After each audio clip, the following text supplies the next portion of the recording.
Hi, welcome back guys. This is your friend, the MHA What If, with another fanfiction. This is the first part of What If Deku was born with a healing quirk. All credits for this video go to their respective authors, so please support the real author. Check out the link in the description for more details. Please give this video a like and subscribe to the channel if you want more videos like this. Now let's get into the fanfic. The late afternoon glow of the sweltering sun beats down on the city in the waning months of summer, painting the sky with hues of reds and oranges as it dips down towards the horizon. Weaving through the streets below, a young Izuku Midoriya sits in the back seat of his mother's car, watching the city pass by in a blur. His mother is speaking, talking to Auntie Mitsuki on the phone. But her voice is muffled, a mere background noise idly brushing his ears. Mothers always talk a lot, and he has far more important things to be paying attention to, like deciding whether that cloud looks more like All Might or Endeavor. The biased, fanboy side of Izuku wants to say All Might, but the way the light of the sun is hitting the cloud is turning it orange, making it look like Endeavor's hellflame. Izuku is still gazing at the strangely shaped cloud in contemplation when a delightful laugh slices through his thoughts, drawing his attention to the background noise that is no longer muffled. He glances away from the window at Inko. Mothers always talk a lot, but he never minds when Inko talks to Auntie Mitsuki, because Auntie Mitsuki always makes her laugh more than anyone. A part of him thinks that Auntie Mitsuki probably does it because she likes to hear Inko's laugh as much as he does. Sweet and soft, and somehow has a way of making you feel just a little bit happier to be alive, even if you're already having the best day. Izuku's glad that she has a best friend so eager to bring out that beautiful laugh, and it's even better that said friend is the mother of his own best friend. They're talking about him now, gossiping, as mothers do, about their children right in front of them, as if Izuku can't hear. I was just getting a little worried, you know, Inko is saying. Well, you know how anxious I get, as she cuts off, and Auntie Mitsuki must have made a comment because she lets out a little snort before continuing. Anyway, so I took him to the doctor today, just to be sure he, would be manifesting a quirk, and Dr. Tsubasa reassured me that everything was fine. He took some x-rays of his feet and found that he didn't have an extra joint on his little toe. Apparently that's some indicator of quirklessness. I know, right? I didn't even realize people could have a joint there. She laughs, airy and cheerful, and it instantly brings a smile to Izuku's face. He looks down at his feet and wiggles his toes inside his shoes before going back to staring out the window. Still, he idly listens to his mother as she continues to talk to Auntie Mitsuki. So he basically told me that Izuku is just a late bloomer. It's not often kids turn 5 without manifesting their quirks. So he says that Izuku will get his any day now. Izuku can hear a muffled voice from the phone, but despite how loud his best friend's mother is, he can't make out what she is saying. However, a moment later, Inko answers his silent wonderings when she calls back to her son in a light voice. Hey, Izuku, Mitsuki-san wants to know what quirk you're hoping you'll get. Izuku blinks. Of course, that's something he's thought about a lot. His eyes are drawn back to the cloud, which he has to admit is an Endeavor cloud. Perhaps the winds high above have shifted, but parts of the cloud are now streaking slightly, making it look even more flame-like in the light of the sun. The Endeavor cloud stands strong and proud against the crimson sky, but Izuku feels nothing but apprehension curling in his stomach. A couple of years ago, he might have wanted to be a fire breather like his father. It would no doubt be a cool quirk to have, and maybe he could even become a hero with it. He used to watch a bunch of videos about flame heroes like Endeavor since he was so convinced he'd inherit his father's quirk. Now, however, Izuku's not as inclined towards it as before. For as long as he can remember, it's always been him and his mother. His father just hasn't been in the picture, so Izuku thinks it would be odd to get his quirk. It would be like getting a stranger's quirk. Inko always seems a bit sad whenever he asks about him, and making his mother sad is the last thing he wants to do, so perhaps it would be better for him to inherit her quirk. It might not be very strong, but that's because Inko never wanted to become a hero. Izuku's sure that if he got her quirk and he trained it hard, it would become strong enough to help him become a great hero like All Might. Turning his gaze away from the fiery cloud, Izuku grins brightly at his mother and chirps, I want to get Mama's quirk. Inko smiles in response, and it makes Izuku's heart flutter happily. Did you hear that? She asks Auntie Mitsuki and then laughs at her response. Oh, don't be so dramatic. You know Katsuki-kun adores you too. He just doesn't want to look like such a mama's boy. Izuku giggles, already having a pretty good idea of what Auntie Mitsuki said about her son, and turns back to the window. He looks away from the clouds and turns his attention to the sky dyed with crimson. Despite the ominous color, he doesn't feel any sort of unease. Instead, he finds himself reminded of a certain red-eyed boy. Can I go hang out with Kacchan when we get home? He asks abruptly. Let me ask Mitsuki-san, dear, Inko replies before doing just so. She must get an enthusiastic response, because she lets out another giggle that tickles Izuku's ears like jingling bells before saying, All right, just give us a few minutes to change and we'll be there soon. The two women bid goodbye, and a minute later the Midoriyas are pulling into their driveway. Izuku immediately jumps out and starts towards Kacchan's house.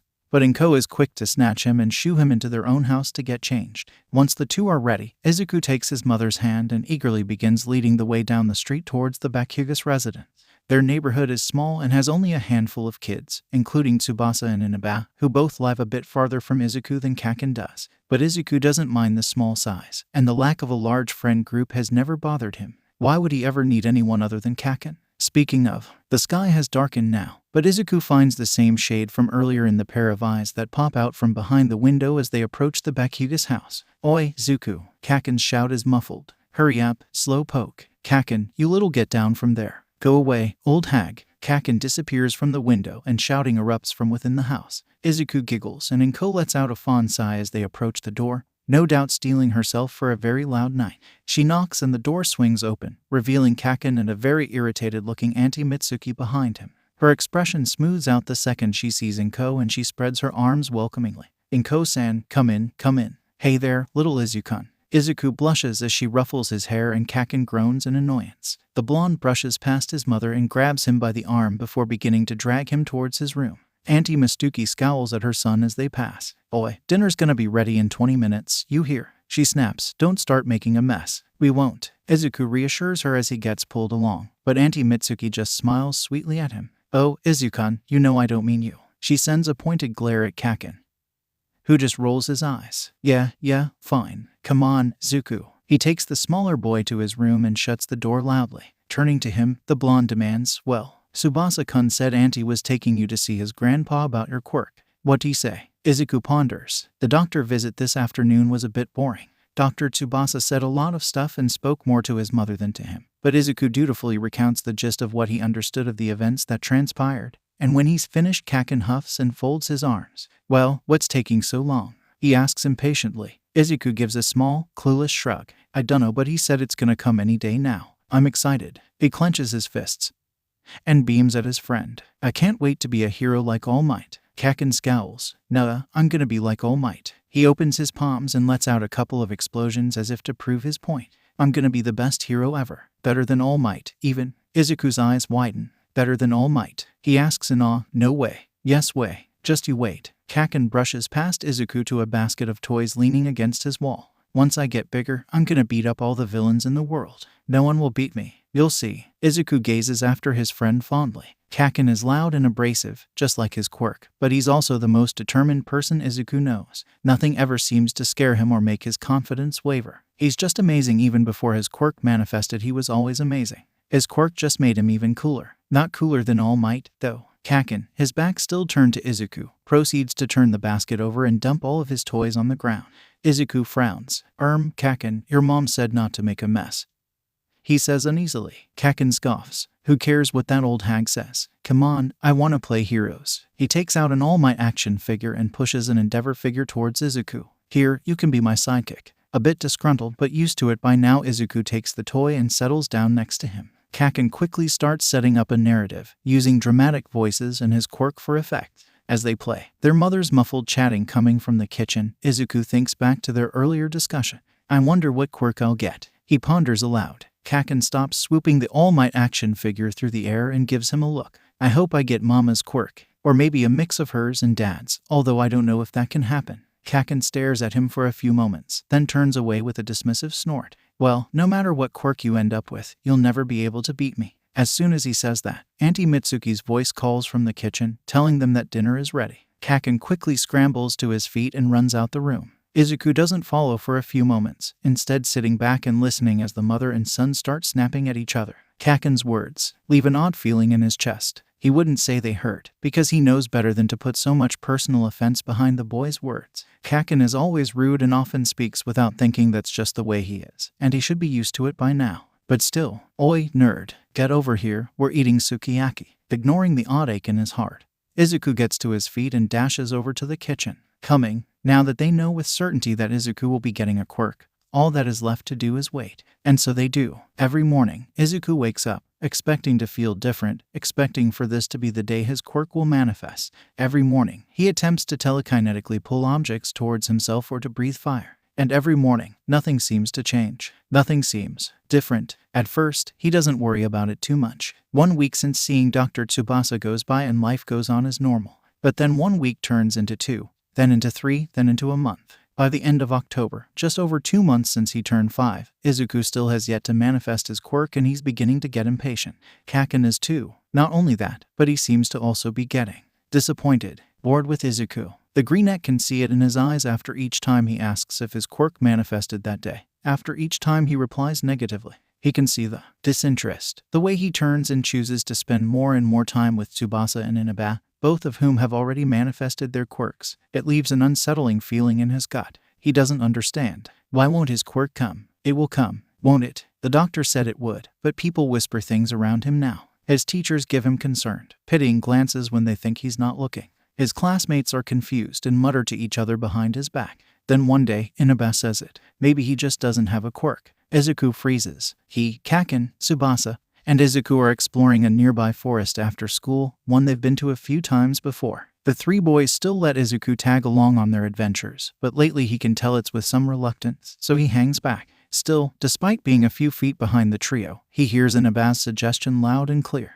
That's stupid, how could he not have a quirk? Kacchan snaps, and a part of Izuku is relieved that his best friend is defending him, despite having disappointed him. But then Tsubasa pipes up. My dad says it's called being quirkless. And that word, the one people have been whispering around him, acting like he can't hear. Quirkless, as in, without a quirk. Him? No, it's impossible. Sure, he's a little later than normal, but the doctor, some people are just born without them. Tsubasa continues, oblivious to Izuku's inner turmoil. My great-aunt doesn't have one. I'm gonna have a quirk, Izuku insists, interrupting him. The 3 glance over their shoulders at him and he falters. I don't have an extra toe joint, he explains hesitantly. Dr. Tsubasa-san said that all quirkless people have an extra toe joint, but I don't, so I'm just a late bloomer. The trio share dubious glances before Kacchan tosses his head and scoffs. Well, then hurry up already, Izuku. We've been waiting forever. Izuku smiles nervously and trots after them as they continue their exploration of the forest. He'll get his quirk.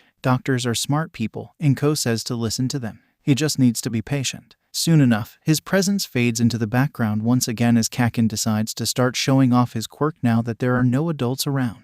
Tsubasa and Inaba encourage him to make bigger explosions, whooping with excitement each time they grow in size. Kacchan preens under all the attention, gloating over the power of his quirk as he braces himself for another explosion. Get ready, guys, this one is gonna be the biggest, he hollers, holding his palms out. Izuku smartly decides to take a step back and watches as his friend tenses up before unleashing an impressive explosion. His awe is short-lived, interrupted by a pained yelp from Kacchan. Kacchan, he cries out, rushing to the blonde who is clutching his wrists with gritted teeth. Tsubasa and Inaba are closer to him, but somehow Izuku reaches his side first. What happened? He takes Kacchan's wrists in his hands and frowns at the sight of slightly burned skin on his wrists and palms. Kacchan pushes his discomfort away and glances at Tsubasa and Inaba. Quit worrying, it's nothing, guys. He scoffs dismissively. Just happens sometimes when I overuse my quirk. As he talks, Izuku keeps staring down at the boy's injuries. The skin feels hot beneath his fingers, but there's something else to it too. Something strange, like there's an odd substance, or perhaps a presence. He isn't quite sure how to name it, but he can feel it lingering right underneath Kacchan's skin. Without his awareness, he finds his eyes fluttering shut. As he focuses on that strange heat, he's surprised to discover something similar swirling within him. He doesn't even notice it until he feels it flowing out of him, through his hands and into Kacchan's skin. It all happens so quickly and ends abruptly when Kacchan notices Izuku still holding onto him and yanks his wrists out of his hands. Boy, what are you doing, idiot? I said I'm. The blonde stops mid-sentence, glancing down at his hands in surprise. His eyes widen. It feels better, he murmurs in shock. His head snaps up to Izuku, glaring. What did you do? Izuku is confused until he notices that the burns on Kacchan's hands are completely gone, the skin unmarred. Hey, what happened? Inaba asks, stepping closer to observe Kacchan's wrists. Hey, your burns are gone. Yeah, no shit, but how? Kacchan snaps, still glaring at Izuku. The other 2 boys turn to look at him. Did you do this, Midoriya-kun? Tsubasa asks, tilting his head curiously. Izuku anxiously shifts his feet under the attention and wrings his hands. I don't know, he squeaks. I don't know, it felt weird. I don't know what happened. Inaba blinks and his eyes widen. Hey, maybe this is her quirk. Try it again. Izuku turns to Kacchan, who is still glaring. and holds out his hands. Kacchan huffs and begrudgingly lets Izuku hold his wrists. Izuku tries to find that strange warm sensation again, but it seems to have vanished alongside Kacchan's burns. He frowns. I don't think I can do it now, he says. The feeling is gone. I don't know how to get it back. Well, what did it feel like? Inaba asks, surprisingly patient. Describe what happened. Izuku presses his lips together and tries to find the right words. It was like warm. Kacchan's burns, I mean. But not his skin, it was like something underneath his skin. It wasn't like regular warm either. I don't know how to describe it, but I could just feel it. And then I felt the same thing in me, except it was leaving. It was like flowing out of me into Kacchan, and then his burns were gone. He trails off uncertainly. The feeling was so strange and alien that it kind of scares him, especially not knowing what it is. They all turn when Tsubasa suddenly spreads his wings. Hold on, I've got an idea, he says before disappearing up into the trees. There's a moment of silence, then the sound of leaves rustling and branches snapping. A bird shrieks, making Izuku flinch, before Tsubasa reappears. Here, he says, landing in front of them. He pushes a small bird into Izuku's hands and says, I broke its wing. See if that weird feeling comes back. What? Izuku exclaims. Tsubasa-kun. That's so mean. Poor bird. Tsubasa rolls his eyes, but Izuku doesn't notice, too busy focusing on the bird in his palms that is frozen in fear. As soon as his fingers brush over the bird's wing, he feels the strange warmth again. This time, though, he can feel it swirling around the bird's wing joint. The word dislocated comes to mind. He sees it happening to heroes' arms sometimes in movies. Closing his eyes, he tries to summon the warmth within him that he felt earlier, only to discover that it's already flowing out of him. Now that it's not as shocking anymore, he takes the time to really focus on the feeling and try to decipher what it is. Oh, he yelps, dropping the bird. It unfurls its wings and takes flight, fleeing back up into the trees. He frowns down at his finger where the bird pecked him, but there's no blood. Hey, it worked. Inaba exclaims, you healed it. You have a healing quirk. Cool. Tsubasa grins. What? Kacchan barks, scowling. That's not possible. His parents don't have healing quirks. Inaba shrugs cluelessly. I dunno, man, maybe it skipped a generation or two. That's really cool, though, Midoriya-kun. Tsubasa says, I've never seen one like that before. How does it work? What does it feel like? Taken aback by the sudden positive attention, Izuku flounders for a moment. It felt like. He racks his brain, trying to find the right word to describe the feeling. It felt like energy. Yeah, like energy or something. It's like I pushed my energy into the injury and it got better. And I could also kind of tell what the injury was. Like I could feel Kacchan's energy swirling around his burns and the birds around its wing. But with the bird I could tell that its wing wasn't broken but dislocated. It was like the energy was more focused around the joint. Like it was trying to fix it. It sounds confusing even to him. And one look at his friends' faces tells him they think so too. But his confusion is being pushed aside by his excitement.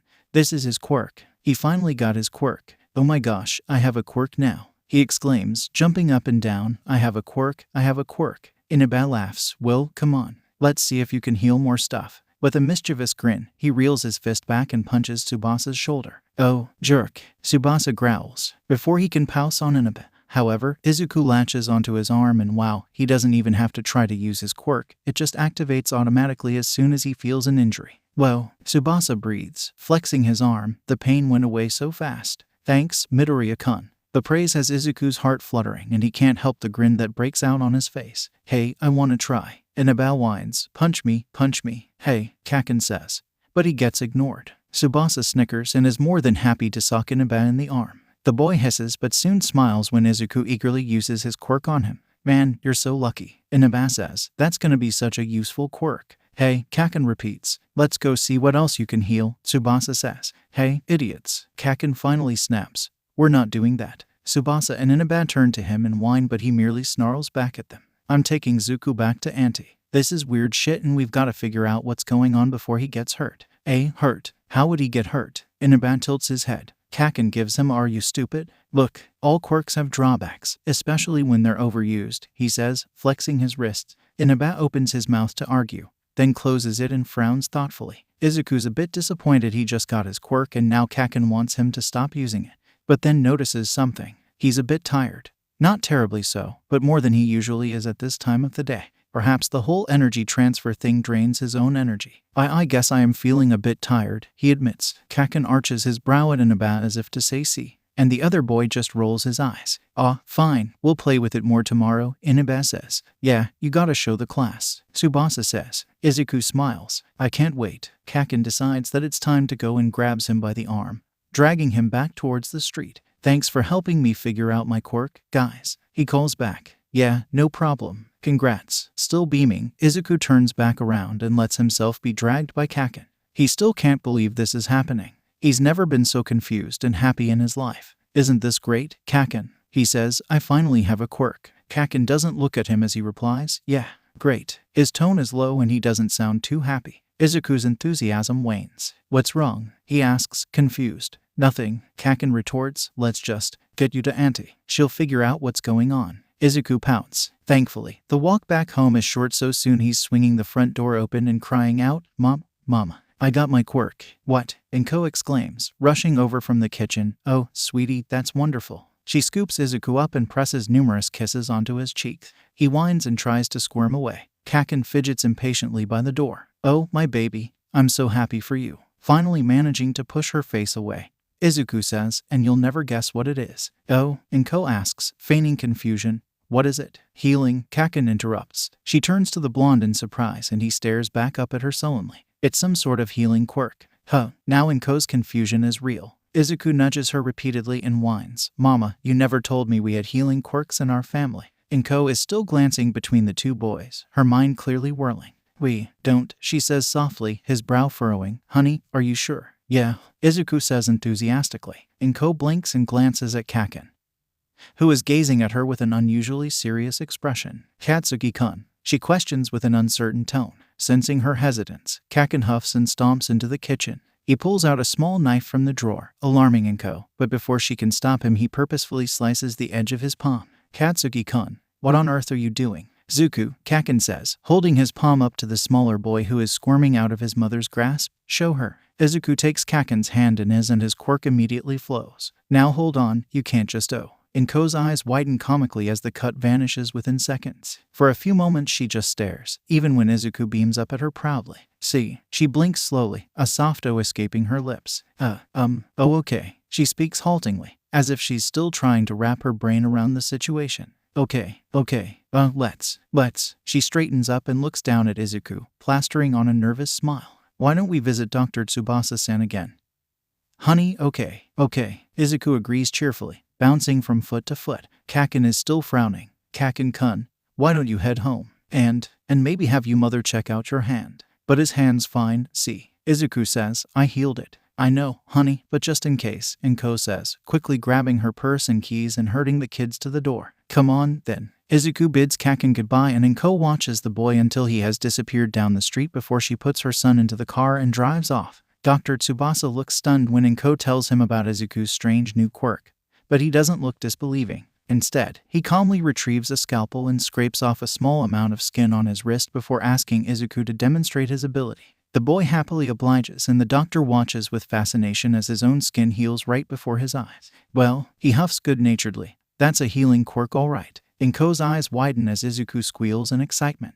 "Really?" he asks, eyes sparkling. "Yes, and a pretty powerful one if I'm not mistaken," Dr. Tsubasa replies, much to the delight of the young boy. "A healing quirk. He really has a healing quirk. And a powerful one." "But Tsubasa-san," Inko says, smiling hesitantly at her son's happiness, "I don't understand. No one in my family or my husband's family has a healing quirk, at least, none that we knew of. And I wouldn't expect them to." Dr. Tsubasa explains, notably looking at both Inko and Izuku as he does so as opposed to only the former like he did during their earlier visit. "You see, healing quirks are exceptionally rare and one of the reasons for that is because they're not hereditary, meaning that they aren't passed down through genetics. Only a small amount of quirks spontaneously manifest in people without a prior genetic inclination for that quirk, and an even smaller amount of that small amount are healing quirks." He smiles at Inko. "Your son has something truly special here, Midoriya-san." Inko inhales sharply and smiles again, this time more warmly. "Oh," she breathes, tucking her son closer to her side. "That's good then."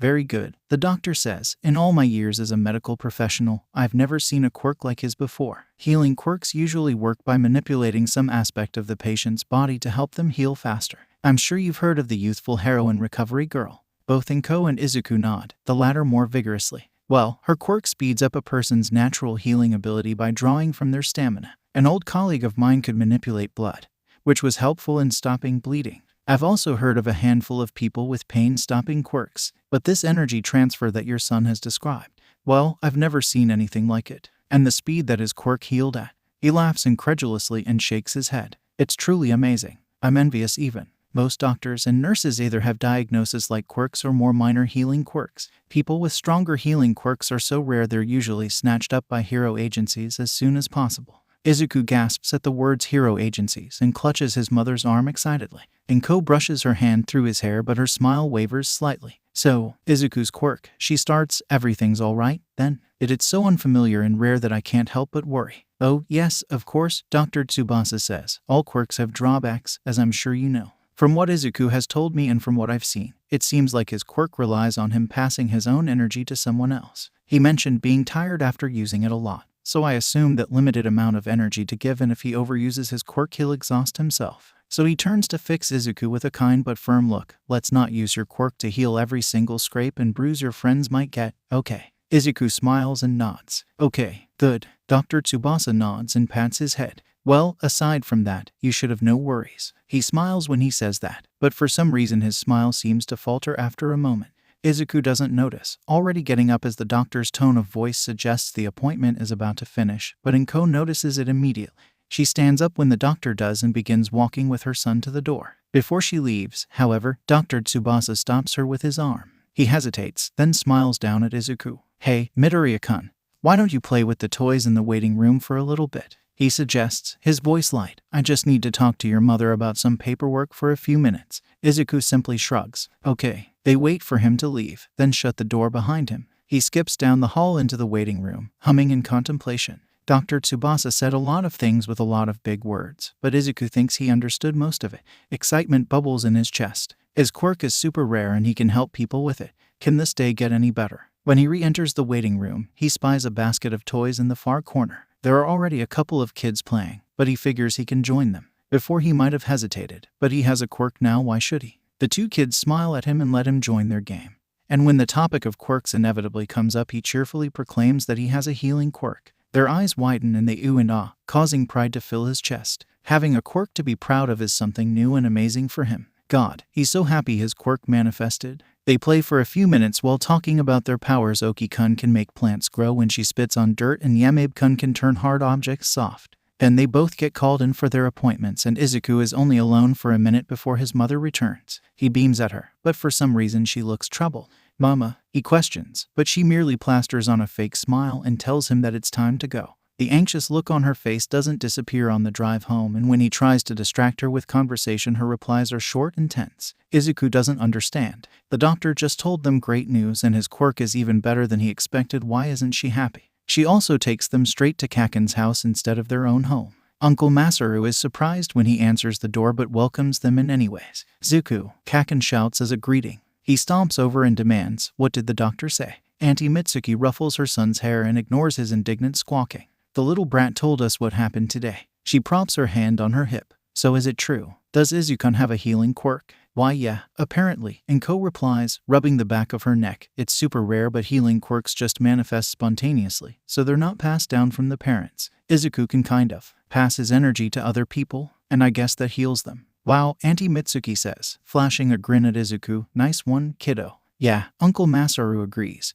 but then trails off when he looks at Inko. He must see something in her expression because he turns to the two young boys and says, hey, how about you guys go play in Katsuki's room? Izuku looks up. Oh, okay. Kacchan scoffs and starts pulling him towards his room, but instead of going inside he stops at the end of the hallway. Turning to Izuku, he presses a finger to his lips and crouches down. Kacchan, Izuku whispers, what are we doing? SHH. Kacchan hisses back, idiot. They sent us away because they want to talk about stuff behind our backs. Izuku blinks and then tilts his head in confusion. Then, shouldn't we leave? Kacchan scowls and covers the other boy's mouth with his hand, leaning closer to the entrance of the hallway so he can hear better. Inko-san, Uncle Masaru asks quietly, is everything okay? There's a few moments of silence, then a soft sniffle. Inko-san, Auntie Mitsuki cries out a little too loudly, causing her husband to shush her. What's wrong? Nothing.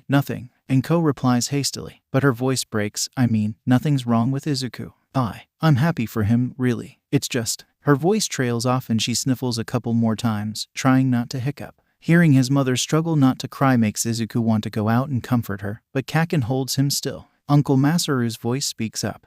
Why don't we sit down and you can tell us what happened? Inko must nod because there's the sound of footsteps and then chairs scraping against the floor. Izuku hears his mother inhale shakily before beginning to speak. It's just something the doctor wanted to warn me about before we left. I don't mean to scare you with what I'm about to tell you, Midoriya-san, Dr. Tsubasa says as he closes the door behind him, but considering the situation, I just feel I have to give you a heads up. Please, take a seat. Inko does, and the doctor sits in a stool across from her. Clasping his hands in front of him, he says, I just need to emphasize how rare your son's quirk is, and how powerful it could potentially become. He's only 5 years old and yet he was able to completely heal a dislocated bird's wing. I have no doubt his quirk will only strengthen with age, but he trails off for a moment, then asks, how much do you know about Recovery Girl? Inko blinks in surprise, then admits, not much really. I just know she works at UA. Dr. Tsubasa nods. She is also considered to have one of the most powerful healing quirks in Japan, if not the most powerful. She doesn't do this as often anymore, but she used to travel all across Japan and sometimes the world to heal people with her quirk. She's also the only reason UA can train their students the way they do. Without her, I'm sure the school would have to face numerous lawsuits from parents whose children come home from school injured every day. And since healing quirks are so rare, hero agencies never seem to have enough healers and they often travel between agencies to help out where they are needed. He pauses, opens his mouth, then closes it. Finally, he settles on, basically what I'm trying to say is, Izuku will be highly sought after once people become more aware of his quirk. Oh, Inko says, that's wonderful. Izuku has always loved heroes, he wants to be one too. Although I suppose with his new quirk things might happen a bit differently. But I'm sure he'd be thrilled to work with them. She smiles, but it fades away quickly at the look on the doctor's face. What is it? It's just. He sighs, then meets her gaze head on and says, healers are not only sought after by heroes. It's not unheard of for villains to seek out healers and try to kidnap them, especially organized crime groups. See, they can't go to the hospital if they get hurt in a fight, so healers are valuable to them too. Hero agencies usually keep their healers close and protected at all costs, especially in the most recent decade. But, well, I'm sure you heard of the incident with the healer at Endeavor's agency. Yes. No, I haven't, Inko replies, clutching her purse anxiously. Oh, well, I suppose it's been a while. Probably only a couple of years before Izuku was born, actually. Well, there was a bit of drama going on with Endeavor's hero agency because his healer was stolen by villains. Endeavor managed to rescue him a couple of days later, of course, but it was quite the scandal. People criticized Endeavor rather harshly. But it ended up with hero agencies significantly increasing the protection around their healers, so overall there was a good outcome. Inko nods and looks down at her shoes, biting her lip as her anxiety rises. Dr. Tsubasa notices and places his hand over hers. I'm sorry, I really don't mean to scare you with this. I just need you to be aware, he says soothingly. Izuku's quirk is wonderful, but you just need to keep a close eye on him. Right now he's at his most vulnerable because he's young and cannot defend himself. Maybe just make sure he always has a friend with him when he walks home from school. At this point, Inko is fighting off tears. Oh God, she hiccups. I don't know. I never thought about this. I never even considered. She sniffles and lets out a wavering sigh. Izuku loves heroes and I'm sure he'll want to use his quirk to help them, but should I not let him? Should I just? No, actually, Dr. Tsubasa interrupts. His love for heroes is a good thing. If he wants to become a hero healer then he absolutely should. But you just said, his quirk will get attention no matter where he goes, he says. But if he ends up working with heroes then he'll have their protection. That's why I said most doctors and nurses have minor healing quirks because people with powerful ones often catch the attention of heroes, who will in turn protect them from any villains who also have their eye on them. Oh, okay, Inko says, nodding rapidly. She takes a deep breath and nods once more, her mind racing. Okay, this is a lot, but she exhales sharply and laughs shakily. And I was worried he'd breathe fire. The doctor chuckles sympathetically before sobering up. He pats her hand and smiles at her reassuringly. Don't ever forget Izuku's quirk is a good thing. He just needs to be a bit more careful than most children. Inko sniffles and wipes her watery eyes. Uncle Masaru hands her a tissue that she gratefully accepts and dries off her tears. Wow, Auntie Mitsuki says, her voice unusually soft. Long day, huh? Inko lets out a wet laugh. I'm sorry, I probably look like such a mess. She apologizes profusely. It's just the thought of some villain snatching up my poor baby. Hey, that's not gonna happen, Auntie Mitsuki reassures. We're not gonna let that happen. I'll make sure our little brat stays by his side at all times. Huh. Inko says, oh, no, I don't want to impose. Nonsense. Auntie Mitsuki insists. They're already best friends, it wouldn't be any trouble. And perhaps, Uncle Masaru suggests, when Izuku is a bit older he can take some self-defense classes. Though, Inko perks up a bit. That's a good idea. Maybe he. As the parents continue to discuss things quietly, Izuku and Kacchan listen from the hallway. Izuku is struggling to understand what's going on. His mother sounded so sad that he kept wanting to run to her side and comfort her, but Kacchan kept grabbing him and holding him back. They tried to keep their tussing as quiet as possible, but Izuku still missed some of what was said. He kept hearing the words healer, Izuku's quirk, danger, and heroes, and combining that with what little else he heard, his mind comes to the realization that he's been wondering about ever since his quirk manifested. I can become a hero, he says to Kacchan excitedly. Unfortunately, he also said it a bit too loudly and conversation in the other room stops. SHH. Kacchan hisses, but it's too late. Boys, Auntie Mitsuki barks, come out here. Glaring at Izuku, Kacchan huffs and begrudgingly walks out of the hallway, the smaller boy on his heels. Auntie Mitsuki frowns at them as they approach the table where the adults are sitting. You shouldn't eavesdrop, she scolds. Sorry, ma'am, Izuku begins to say, only to be interrupted by Kacchan. What's going on here? He snaps. Why would someone want to take Izuku? His quirk isn't that cool. What? Yeah, it is. Izuku protests, but shrinks away when his friend glares at him. I can be a hero with it. Kacchan snorts. What? No way. You're just gonna become a doctor or some shit. Boy, don't say shit like that, brat. Auntie Mitsuki snaps, but her son merely rolls his eyes. Dismayed, Izuku glances from Kacchan to the adults and cries, but I don't want to be a doctor, I want to be a hero. And you can be a hero, Inko says, causing Izuku to beam. Well, sort of. I was just talking about it with Dr. Tsubasa-san. You can be a hero healer. The children share the same confused expression and both tilt their heads nearly simultaneously. A what? Huh? A hero healer, Uncle Masaru explains. All hero agencies have them. They're people with really good healing quirks that heal heroes when they get hurt while fighting villains. Oh, Izuku blinks thoughtfully. He'd never really thought about something like that before. Of course heroes need healers. It makes sense that they would. They don't just magically get better after all. But him, a healer, he isn't sure. Kacchan sniffs and tosses his head. Well, when I'm a hero I won't need one. He says braggingly, I'll be so strong I'll never get hurt. He flashes his quirk to prove his point, but shrieks furiously when Auntie Mitsuki gives him a little slap on the back of the head. Of course you're gonna get hurt, you little shit. She snaps. All heroes get hurt one way or another. Didn't you just say Izuku healed you when you overused your quirk? Kacchan grumbles angrily and looks like he wants to argue back. But Uncle Masaru eases the tension by saying, even All Might's agency has healers. Kacchan and Izuku perk up at this, so the man smiles and adds, every hero needs a healer and, according to Dr. Tsubasa-san, they're apparently in high demand. Yeah, so you better keep little Izuku close or another hero will snatch him up. Auntie Mitsuki teases. Kacchan's eyes widen and dart from his mother to his friend before they narrow. What the hell? No way, he growls. If you're gonna be anyone's healer, you're gonna be mine. He grabs onto Izuku's arm and the smaller boy giggles. Everyone has been looking at him with bright and hopeful eyes ever since he manifested his quirk just a few hours ago. Tsubasa and Inaba are actually pretty nice to him. Usually they either ignore him or tease him as they follow Kacchan around.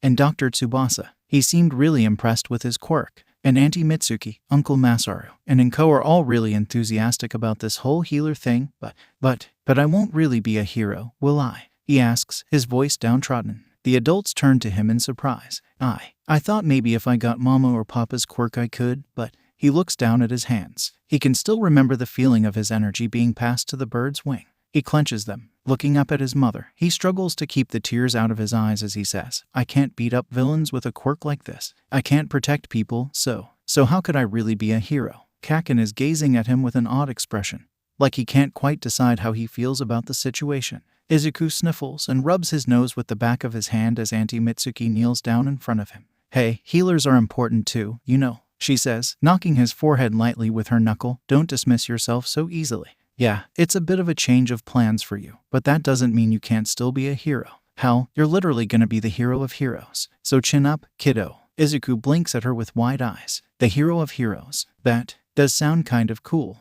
And, Inko says, joining Auntie Mitsuki, you won't be giving your poor mother anxiety about you putting yourself in danger every day. Auntie Mitsuki barks out a laugh and Uncle Masaru smiles. Then why do you sound so upset? Kacchan asks, bringing attention back to him. We heard Auntie crying. The three adults share glances between them, obviously silently communicating. It clearly frustrates Kacchan, but soon his father sighs softly and explains. We're just worried about people taking advantage of Izuku, he says. Do you know what that means? Izuku frowns. I heard Auntie say that bad people want to take Zuku, Kacchan declares. Auntie Mitsuki huffs, grumbling something about eavesdropping under her breath. Uncle Masaru puts a hand on her shoulder, but the next moment she straightens up and fixes Kacchan with a hard look. Well, you won't let that happen, now will you? She snaps. Kacchan scowls. If some fucker comes along and decides to snatch Izuku because he wants to force him to use his quirk, what are you gonna do? Auntie Mitsuki asks. Uncle Masaru tries to warn her not to be so blatant about it so to not scare the kids.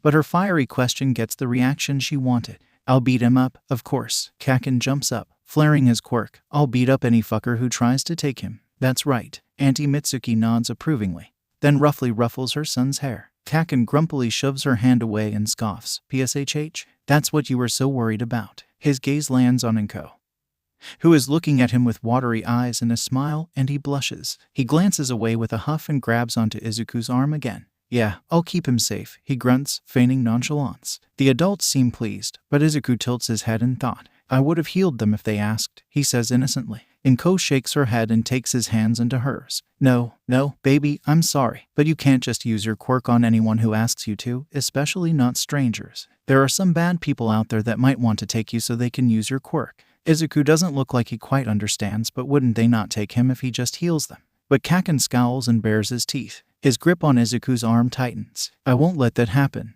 Good. Auntie Mitsuki gives a single, satisfied nod. Thank you, Katsuki-kun, Inko says much more gently. She smiles at him and lightly scratches his hair, but he doesn't push her hand away. Instead, he merely blushes and averts his gaze, pulling Izuku back towards his room. Come on, Zuku, let's go play video games or something, he grumbles. You're staying for dinner, right? Inko startles, suddenly noticing how late it is, and jumps to her feet. Oh my goodness, I'm sorry, I didn't mean to stay so long, I don't mean to impose. Auntie Mitsuki laughs and wraps an arm around her shoulders. Oh, shut up. You know you're always welcome. Oh, well, at least let me help with dinner. Nope. You're gonna sit down and drink a big glass of wine and get this tension out of your shoulders. As Inko continues to babble, Uncle Masaru follows the two women into the kitchen, shaking his head with a soft smile on his face. Kacchan rolls his eyes and pushes Izuku into his room. Ugh, grown-ups. Tatsuki isn't really sure how to feel about all this. Zuku's new quirk is weird. It's weird it manifested so late. It's weird that it's so different from his parents' quirks. And it's weird that it's a healing quirk of all things. Katsuki doesn't like surprises. And he most certainly did not appreciate this one either. He thought Zuku would get one of his parents' quirks like everyone else. He thought he'd manifest his mother's weak-ass telekinetic quirk or maybe his father's fire-breathing quirk. Something weak compared to his explosion quirk, but something that could at least provide some entertainment for them. Playing with a healing quirk might be a bit hard though, and it doesn't seem like it'd be very fun anyway. The grown-ups are being so weird about Zuku's quirk too, making it seem like it's so special. And that annoys Katsuki, but it seems to scare Auntie Inko. Even as a 5-year-old, Katsuki could see the genuine fear in her eyes as she told her son why he couldn't use his quirk on strangers. Katsuki likes Auntie Inko. She's pretty and kind, all smooth curves and round softness, so different from his own mother's roughness and harsh edges. Her hugs are the only ones that Katsuki never pushes away because they feel like being wrapped in a warm blanket fresh from the laundry. And she has doe-like eyes that crinkle when she smiles. Zuku has those eyes too, along with all of his mother's softness. He's timid and gentle and cries easily and so unlike Katsuki in so many ways, but maybe that's what makes him the best playmate. Not that he would ever admit it. He's always the first one to run up to a dog in the street and pet it, and he's always the first to run away from something fun and dangerous instead of towards it. He's small and weak, and so Katsuki supposes, if he thinks about it, that perhaps this new quirk is actually quite fitting for him then. It's not flashy or strong, and neither is he. Honestly, Katsuki can't even imagine someone as meek as Zuku with anything better than some lame healing quirk. Figures he'd need someone as strong as Katsuki to keep him safe. It makes sense. A feeling of importance fills Katsuki's chest, and his gaze roams over Zuku as the smaller boy kneels beside their hero toys scattered on the ground.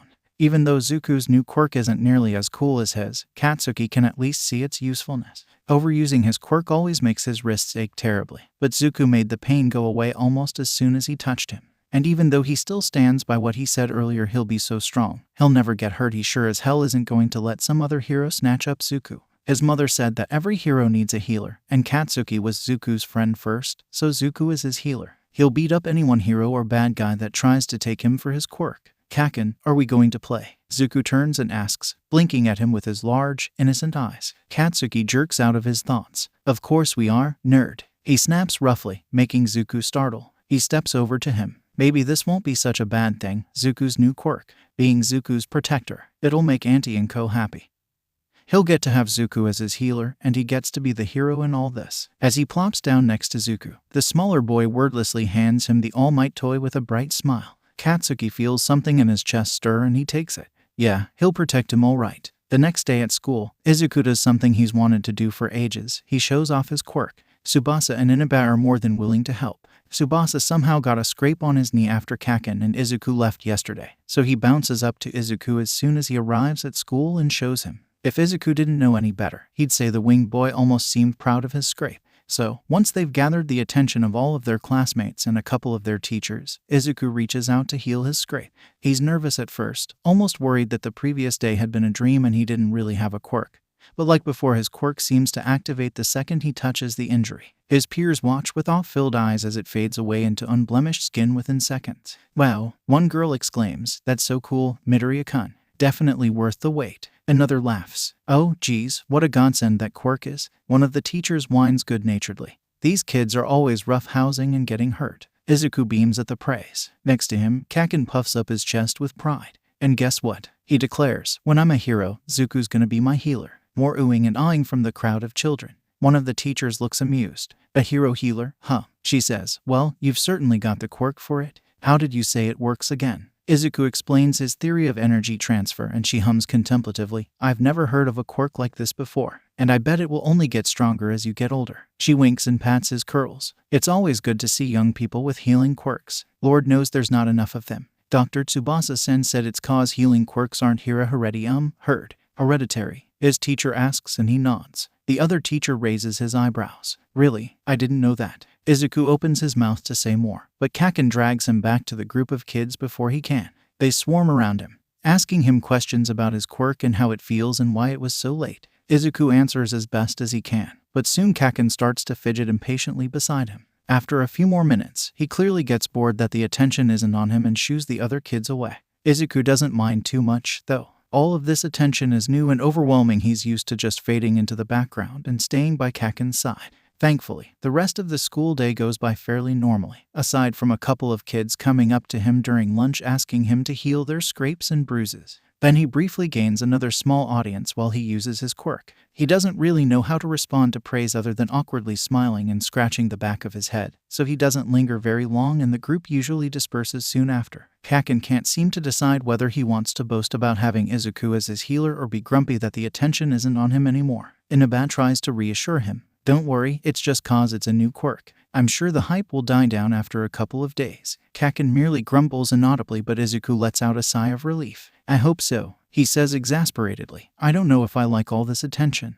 I feel so awkward. Kacchan snorts but seems appeased by his response. At the end of the day, the four of them walk home together, Tsubasa and Inaba splitting off a couple of streets before theirs. Kacchan insists on walking Izuku to his door, which is a bit strange and unnecessary, but Izuku doesn't protest much. When his mother comes back from home soon after, she seems extremely relieved when she sees him, but her expression smooths out a moment later and she announces she's making katsudon for dinner. The prospect of his favorite dish erases immediately takes Izuku's mind off of any oddities he may have perceived, and he later chatters happily to his mother about his first day at school with a quirk as they eat dinner. Before going to bed, he decides to take out a new notebook and start researching everything he can about hero healers. Just like with his hero notebooks, he begins filling pages with information about individual healers, although he quickly discovers that there's a lot more information about Recovery Girl available than there is for any other healer. His eyes roam over article after article about the healer traveling to other countries to heal people, to heal heroes, to save people that others couldn't save in ways that no one else could.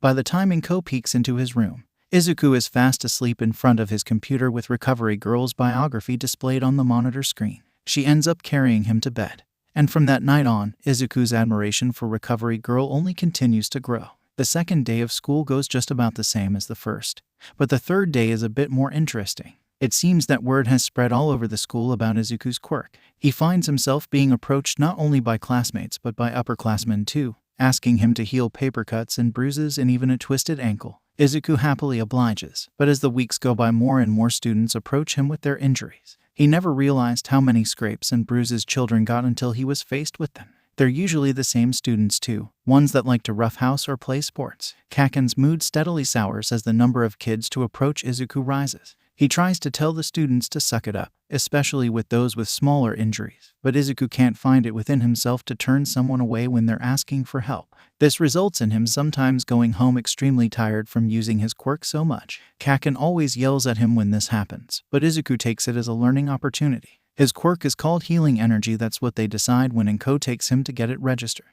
The next day he asks his mother for a new notebook and begins filling it with notes about his own quirk, rather than those of heroes. At school there are plenty of opportunities for him to practice with his quirk, so he learns a few things as time passes. The first thing he discovers is that his quirk doesn't work at all if he's injured or sick. A week after his quirk manifests, he accidentally trips down the stairs and twists his ankle. He doesn't think too much of it until he discovers that he can't use his quirk when someone asks him to at lunch. He panics, wondering what happened, and it only clicks in his mind the day after when his ankle is feeling better that it probably had something to do with that.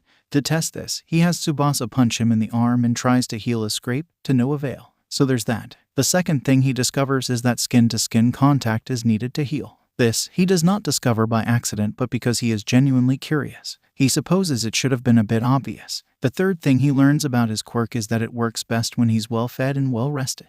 This kind of relates to the whole it won't work if he's injured or sick, except it's just something he notices over time.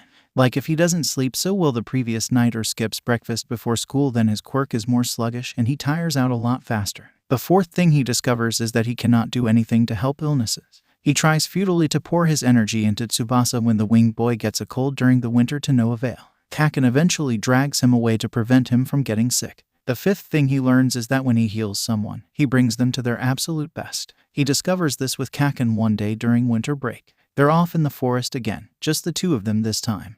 And Kacchan is trying to push the outer limits of his quirk and make bigger explosions. Whenever he overuses his quirk, Izuku heals him and he seems to be extra energized afterwards, making even bigger explosions than before. Izuku wonders if he has an effect on other people's quirks, but he figures that if he brings them to their full health, then it's only natural that their quirks would be working at their best. He can also sort of sense injuries too, which he knew about with the bird's dislocated wing, but it's especially helpful during the first few weeks after his quirk manifests.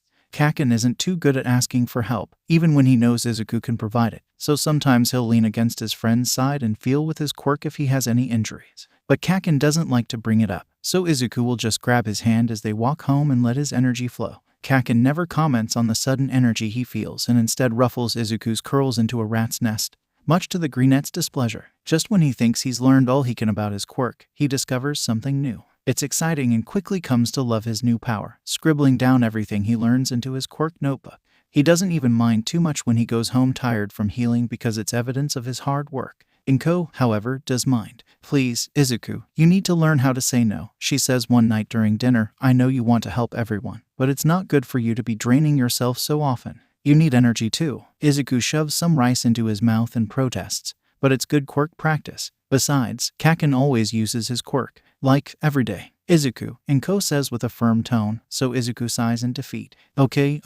The next day after school, Izuku is waiting just outside the main building, watching kids as they walk home or get picked up by their parents. Kacchan got detention for getting in a fight with another student, which isn't uncommon even though Izuku has made his disapproval very clear, so he has to wait for him to be done. Kacchan had insisted that he wait for him, even though Tsubasa and Inaba offered to walk him home, but whatever. He should be done soon. "Oi, Midoriya-kun." The boy glances up to see a couple of fourth graders approaching him. He recognizes them, Akamine and Furuya. They treat Izuku well enough, but from what he's heard they're a couple of troublemakers. They always come to him with their scrapes and bruises from whatever tussle they got into. Normally, he'd heal them without any complaint, but after what his mother told him, "Hey, I've got a couple of scrapes, you mind healing them?" Akamine asks as soon as they reach him. "Sorry, not today guys," Izuku says apologetically. Akamine looks briefly surprised. "Aw, come on, they sting a lot and they're really nasty." He whines. "Look." He pulls up his sleeve to reveal scrapes and bruises that do look a bit uncomfortable, but are really not that bad. They'd heal in a week on their own. "Yeah, and I got punched in the face," Furuya states bluntly, turning his head to show Izuku the bruise blooming on his cheek. The boy sighs, not even bothering to ask how he got it. "I'm sorry guys, but I've kind of been using my quirk a lot for the past few days and I'm trying to take a break," he explains patiently. Yeah, but this won't take that much energy, Akamine insists. Come on, man, do us a favor. Izuku shrinks under the pressure, but a ball of irritation forms in his chest. It's his quirk. He shouldn't be pressured to use it if he doesn't want to. Actually, I do you guys a lot of favors, he says, slowly backing away from them, pretty much every week, really. So I think this one time you can. Furuya suddenly reaches out and grabs his upper arm, pulling him back over to them. He grins down at him, but it doesn't look friendly at all. Izuku suddenly notices how tall these older boys are, how much bigger they are than him. Even amongst boys his own age, Izuku is pretty short, so these guys practically loom over him. He gulps. Awa, come on, Midoriya-kun. Furuya sneers, don't be like that. He grabs Izuku's hand and puts it on his bruised cheek. To Izuku's dismay, he feels his energy begin to leave him through his fingertips and he struggles to pull away. Another thing he's noticed about his quirk is that it automatically activates when he touches an injury. He hardly ever has to think about turning it on, but it's only now that he realizes he has no idea how to turn it off. He panics when Furuya refuses to let go of his hand and Akamine starts reaching for his other arm.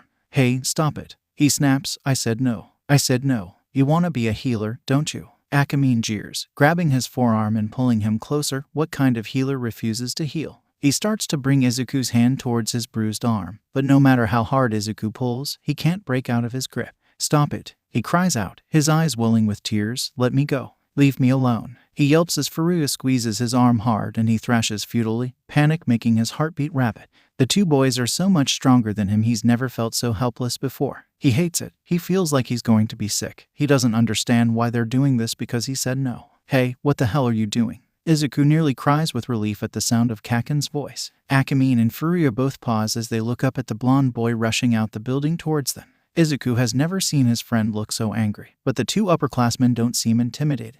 You fuckers, Kacchan shrieks, get your hands off him. Izuku tries to pull away again, but Furuya doesn't let up. Or what? He laughs. Akamine snickers. Yeah, what are you gonna do about it, first grader? In response, Kacchan lets out a battle cry and crashes into them with explosions dancing on his palms. As soon as their grip on him is broken, Izuku turns around and flees. His heartbeat is pounding in his ears, but he can still hear the cacophony of explosions and yells behind him. For a second he feels a flash of worry for his friend, but he knows that he would only get in the way if he went to go help him. So, he takes cover behind the nearest tree and waits for it to be over. For all their talk, Akamine and Furuya don't last long in this fight. Oi, oi, get off me, you're freaking crazy. Akamine shrieks. There's the sound of scuffling feet and Izuku hesitantly peeks out from behind the tree. Kacchan stands with his back to him, facing down Akamine and Furuya who are covered in multiple burns and bruises. They stare at the blonde with wide eyes that are somehow both angry and terrified at the same time. We're gonna tell Yo-san. Furuya snaps, you'll pay for this tomorrow. Kacchan merely raises his fist threateningly in response. The upperclassmen both tense up before gritting their teeth and fleeing. You're gonna regret this. Furuya shrieks before he disappears. There's a moment of silence. Then, Kacchan wipes his nose on his arm and turns around, clearly looking for Izuku. Tears blur his vision as Izuku jumps out of his hiding spot and runs over to him. Kacchan, he cries out, thank you. Thank you, thank you, thank you, oof. He collides with Kacchan and wraps him into a tight hug. He's too busy sobbing into his friend's shoulder to realize that his quirk isn't naturally responding to the cuts and bruises that litter his skin. I was so scared. He hiccups. They kept pulling on me and enforcing me to use my quirk even though I told them no. Hey, what are you even saying? Kacchan growls without heat, pushing him off. I can barely hear you when you're... He pauses, staring down at Izuku's forearms. Izuku looks down too and sees that his sleeves have pushed up slightly, revealing angry red bruises forming from where Furuya and Akamine grabbed him. Oh, Izuku sniffles, trying to wipe away his tears. Kacchan is eerily still for a few moments, then almost quite literally explodes. I quote LL kill them. He screeches, whirling around as if to look for the two older boys. Kacchan, Izuku yelps, pulling him back. It's fine, it doesn't hurt that bad. Although, I don't think I can really heal you. He takes Kacchan's hand in his and tries to pour his energy, but nothing happens. Kacchan's eye twitches. Izuku lets his head hang. I'm sorry. What are you fucking apologizing for? Kacchan snaps. I'm the one who's supposed to. He cuts himself off, his teeth grinding audibly as he glares at the ground. They're both quiet for a few moments, Kacchan silently seething while Izuku tries to get his tears under control. He sees the other boy glancing at his bruises and is surprised to find not only anger in his eyes, but guilt. Izuku blinks. You were really cool back there, Kacchan, he says softly. I can't believe you took on 2 fourth graders and won. Kacchan straightens up and lifts his chin. The best hero always wins. No matter what, they always come out on top. Despite his words, his voice lacks the usual enthusiasm it usually has when he says something like that. Izuku sniffles once more before smiling. You're already my hero. Kacchan's eyes widen slightly and Izuku lets out a wet chuckle. You are. You saved me, didn't you? Kacchan stares at him for a few moments before his lip twitches up into a half grin. Yeah, I did. I saved you. Izuku smiles back at him and the boy full-on grins, puffing his chest up. Well, come on then, Zuku. Let's get going. Helplessness is a feeling that Izuku soon grows to hate. Inko panics when she finds out what happened later that day. She puts ice packs on Izuku and Kacchan's bruises and then calls the school. Surprisingly, Kacchan doesn't get in trouble for fighting again. The administration is extremely apologetic, although a part of Izuku wonders if they would have been as concerned if he were another student. He knows most of the teachers tend to like him since he's polite, doesn't cause trouble, and helps prevent kids from going home with whatever minor injuries they acquired that day. Furuya and Akamine get a harsh scolding and are suspended for a couple of days. Still, the incident remains fresh in his mind for the next couple of weeks. He stays a bit closer to Kacchan than before and even Tsubasa and Inaba become more protective. He still heals people once his bruises are gone, but he learns to limit himself and say no to smaller injuries like paper cuts. Most people are understanding, but Kacchan is quick to chase off anyone who's persistent. He almost looks like he enjoys it too, but Izuku tries not to pay too much attention to that. Things are fine for a while. They all start to relax more as time passes. Kacchan and Izuku still basically spend all day together, but they're not as attached to the hip anymore. Like now, for example, they're back in the forest once more with Tsubasa and Inaba. Kacchan has just turned 7 and decides that he wants to claim the entire forest as his territory. They usually only go a little ways in, but Kacchan knocks down the perimeter fence with an explosion and leads the way. So now they're exploring deeper than they've ever gone before. Izuku is trailing a few feet behind the others, glancing around at the scenery. He's a little nervous, if only because they might get in trouble if they're caught, but he finds the trees and plants to be very pretty. It's the beginning of May, so everything is in full bloom. Hey, check out that river, Kacchan shouts, pointing at a shallow creek with a fallen log over it. Let's go cross it. Yeah, Tsubasa and Inaba cheer. Izuku just smiles and trails after them. The log is a bit slippery from moss, but is large enough for the boys to cross confidently. Kacchan's high-pitched voice echoes amongst the trees as he chants some song he's made up for his future hero agency, fearlessly leading his posse across the log. It's amusing until the blonde's foot slips and he falls off the log into the river. Kacchan, Izuku cries, already scrambling off the log and making his way down the riverbank. Hey, are you okay, man? Inaba calls down. As soon as Izuku steps into the river, Kacchan re-emerges from the water and shakes his head. He looks unharmed, but Izuku still worries. Are you all right, Kacchan? He asks, finally reaching him. Don't worry, Midoriya-kun. Tsubasa says, you know Bakugo-kun. He's tough. Izuku grabs onto Kacchan's hands and starts feeling for injuries with his quirk, but the blonde rolls his eyes and pushes him away. I'm fine, relax. He complains, you think I'm gonna get hurt from falling into a little river? The greenette pouts, you could have hit your head. Come on, guys, get back up here. Inaba says, sure. As Kacchan starts back towards the shore, clearly intending to cross the log once more, Izuku pauses, tilting his head. He heard something just then. It sounded like a meow, but what would a cat be doing in the middle of a forest? He's about to brush it off, but then he hears it again. This time, he looks around and pinpoints the source of the sound. Zuku, come on, hurry up. Kacchan calls out. He's already climbing back up the shore. The cat meows again. It sounds distressed. Izuku's heart clenches and he knows he has to do something about it. So, he turns away from Kacchan and begins climbing up the opposite shore. Hey, where are you going? His friend questions. Zuku, hey, stop. Wait up. He starts wading back through the river, but Izuku doesn't wait for him. He's already at the top of the slope. Come back here. I heard something. Izuku replies, I want to check it out. Wait up. Hey, I said wait for me. Midoriya-kun, what's up? Tsubasa and Inaba reach him first since they were already halfway through the log. But Kacchan is catching up. He looks irritated and stomps over to him, dripping wet. Before he can start yelling, Izuku says, I think I heard a cat. A cat. Inaba raises a brow. It sounded like it was in trouble. Izuku points to the direction where the sound came from. I think it's coming from there. I want to check it out. Kacchan scowls. Idiot. What the hell would a cat be doing here? Oh, hey, there is something there. Tsubasa says. The four of them look over to see where he's pointing. A flash of silver peeks out from the distant shrubbery. Tsubasa and Inaba glance at Kacchan, but Izuku is already making his way over. Kacchan growls and trots after him. As they get closer, they realize that the flash of silver is really a wired fence. It looks old and is full of cobwebs. But that's nothing compared to what's on the other side. It's strange, seeing a place so barren and devoid of life in the middle of the blooming forest. The ground is dry and dusty and there's only a few scraggly-looking trees. In the middle of the large yard is a rickety old shed, looking as if no one had been in it for years. What the hell is this place? Kacchan frowns. Do you think anyone lives here? Inaba asks. I think I can see a house over in that shadowy area, but it looks old. It's kind of creepy, Tsubasa admits. As he says that, Izuku hears the same meow once more. It's a lot louder now and it seems like it's coming from the shed. He perks up. Did you hear that? He asks excitedly. That was the cat. It's here. I didn't hear anything. Me neither. But it's here, he insists, pressing his face closer to the fence. I think it's coming from that shed. The other boys are silent, sharing dubious glances between them. Then Kacchan scoffs and turns around. Whatever, this is lame. Let's keep exploring. Yeah, Inaba agrees, following him. What? Izuku asks, dismayed. His friends are already walking away. But we have to save it. Kacchan is starting to get irritated again. There's no cat there, Zuku. Now, come on. Tsubasa glances back to where he's still standing and gives him a pitying look. If someone does live there, we could get in trouble for being on their property. He points out, let's not cut our adventure short. Izuku watches them walk away, his anxiety growing with every step they take. He glances to and fro, wondering what to do. He's not crazy, he did hear a cat. He knows it's in that dirty old shed, he just knows it. Why didn't they hear it too? Why don't they believe him? The boy looks back at the strange yard and frowns. The shed doesn't look that far away, and he wouldn't be cutting their adventure short, not if he's fast. Just a few seconds, in and out.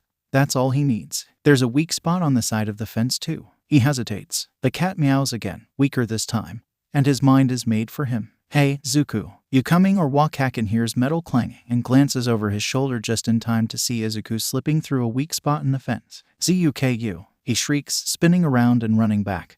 What the hell are you doing? Tsubasa and Inaba panic too and run after him. He slams into the fence and tries to force his way through the same spot Izuku got through, but he's bigger than the other boy and it's not as easy for him to slip through. Zuku, Midoriya-kun, come back. Is he crazy? Meanwhile, Izuku is still dashing across the yard as fast as he can. He can hear his friends yelling behind him, but for once he doesn't care. He's almost halfway to the shed when a sudden volley of deep barks stops him in his tracks. He looks up to see a large dog charging across the yard towards him, snarling furiously. It must have been snoozing in the shadows of one of the trees because Izuku is certain he otherwise would have seen it. The dog is massive and is charging right at him and it looks really mad and oh god, what does he do? What does he do? He can hear his friends telling him to run, but he can't help it. He freezes in fear, staring with wide eyes at the snarling dog. Panic rises in his chest and he finds his mind thinking back to the incident with the two upperclassmen, the horrible feeling of helplessness returning with a vengeance. What was he thinking? He's not like Kacchan or Tsubasa or even Inaba. He can't defend himself. He can't even run away.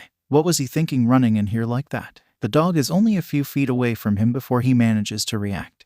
And even then he only has time to stumble back a couple of steps before the dog is upon him. Teeth flash before his eyes and he screams. Suddenly, the dog lets out a yelp just as two hands wrap around Izuku's arms and he's lifted into the air. Wings flap on either side of him and he gasps, looking down to see Kacchan aiming his explosions at the dog. He snarls even more ferociously than the mutt and keeps swiping at him, making the biggest explosions Izuku has ever seen him make. The dog flinches and whirls around, quickly running away with its tail between its legs. Kacchan's explosions don't stop until the dog disappears back to where it came from, and only then does he relax. Tsubasa returns a shaky Izuku back to the ground as Inaba catches up. Midoriya-kun, are you okay? He asks worriedly, putting a hand on Izuku's shoulder to steady him when he wobbles. That dog almost got you. Izuku struggles to catch his breath as he trembles uncontrollably. The overwhelming relief has him feeling faint, as if he just healed a bunch of people all at once, but he swallows hard and nods. I am okay, he gasps. I just... His words are cut off when Kacchan suddenly stomps over to him and gives him a hard smack on the back of his head. He yelps, more out of shock than pain, and stares at his friend with wide eyes. Hey, Tsubasa yells, but Kacchan ignores him, his red, furious eyes locked on Izuku's. What the fuck were you thinking? He roars, grabbing the front of Izuku's shirt and pulling him close so he can snarl in his face.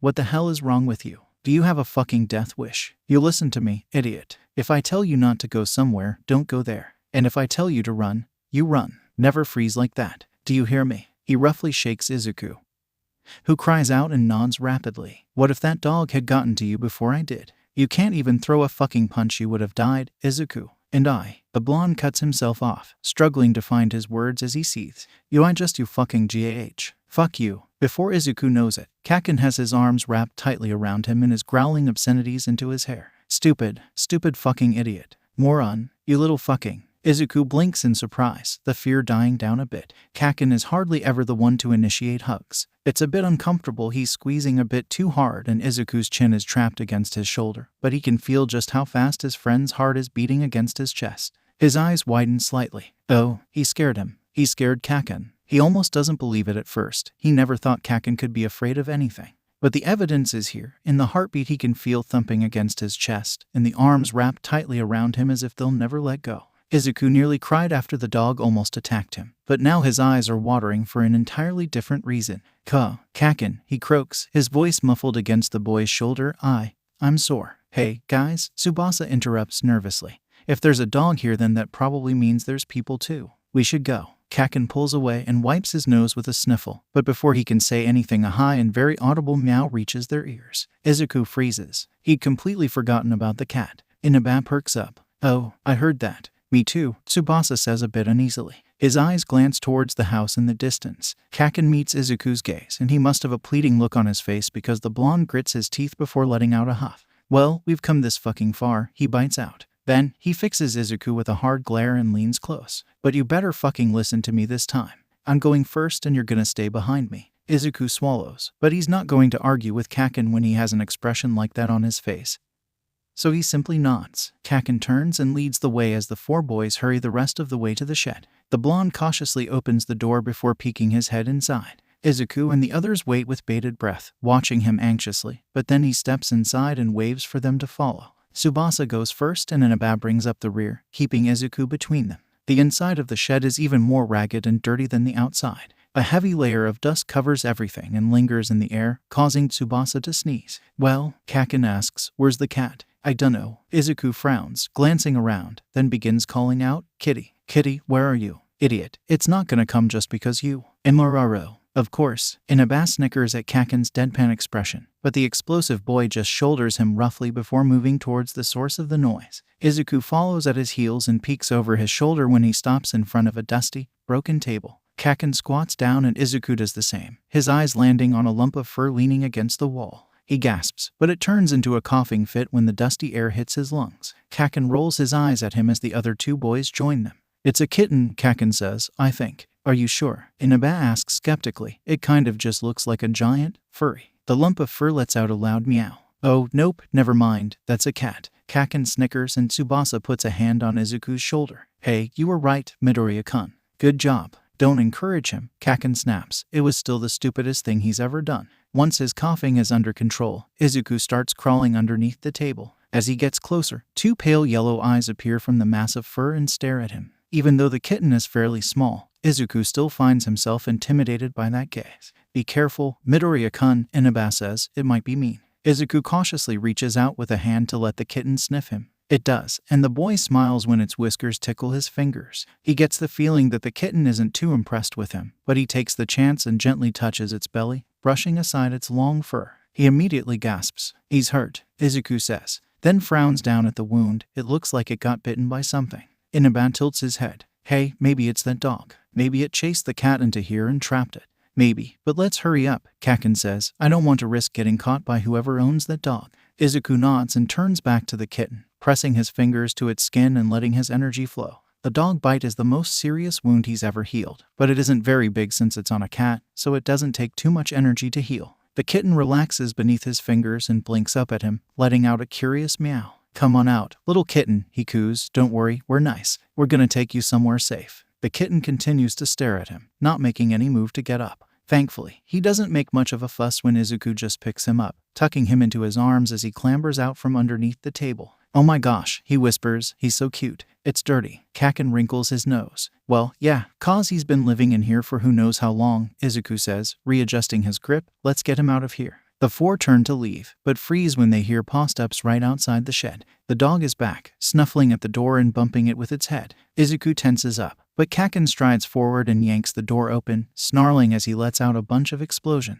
The dog immediately yelps and runs away again, and Kacchan puffs up his chest, looking smug. Come on, then. They make sure the coast is clear before running back over to the fence. Turns out Kacchan had blown a bigger hole in it in order to get through, so they slip through it easily and make their way back to familiar territory. They stop by the river to wash some of the dirt off the kitten, and to their surprise he actually seems to appreciate it. He is kind of cute, I guess, Inaba admits, scratching behind the kitten's ear gently. The feline sneezes on him in return. He's adorable. Izuku squeals, I want to keep him. Kacchan rolls his eyes. Izuku uses his shirt to dry off the kitten, and now that he's clean the boy can see that his long fur is a mottled mix of blacks and grays, with more of the latter covering his neck and chest. His paws are pretty big too, which makes Izuku wonder what breed he is. They continue trekking through the forest, the kitten sitting comfortably in Izuku's arms, and by the time they reach their neighborhood the sun is starting to set. Inko must be wondering where he is, so he and Kacchan bid goodbye to Tsubasa and Inaba before heading over to his place. The soft scraping of their feet against the sidewalk is the only sound that fills the air as they walk beside each other.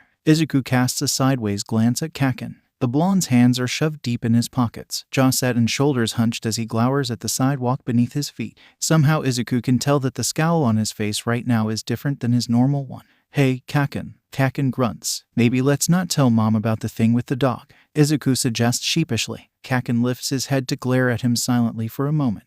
Then he grumbles, only cause I'm too tired to deal with her freaking out right now. Izuku lets out a sigh of relief, but his friend's not done. But don't you ever do something that's stupid ever again. He snaps. I won't, Izuku promises. I mean it, Kacchan warns that. He lets out a frustrated growl and practically spits out. You fucking scared the shit out of me back there, dumbass. I don't know if you've realized, but you might as well be quirkless when it comes to fighting. So you leave that shit to me, alright. He huffs and turns away sharply, as if to end the conversation, but something stops Izuku from letting him do so. A flicker of irritation and frustration blooms in his chest and he can't help himself from snapping. I'm not helpless. His voice is loud, surprising both him and Kacchan, who stops and turns to face him. Izuku clenches his jaw and readjusts his hold on the kitten. I'm not helpless, he repeats, quieter this time. I hate that feeling. I don't want to be helpless. But be back with Furuya-san and Akamine-san. His eyes prick and he squeezes them shut as Kacchan stares at him. They were just so much stronger than me and they kept grabbing me in and I hated it and I hated that I couldn't do anything to stop it and now this thing with the dog.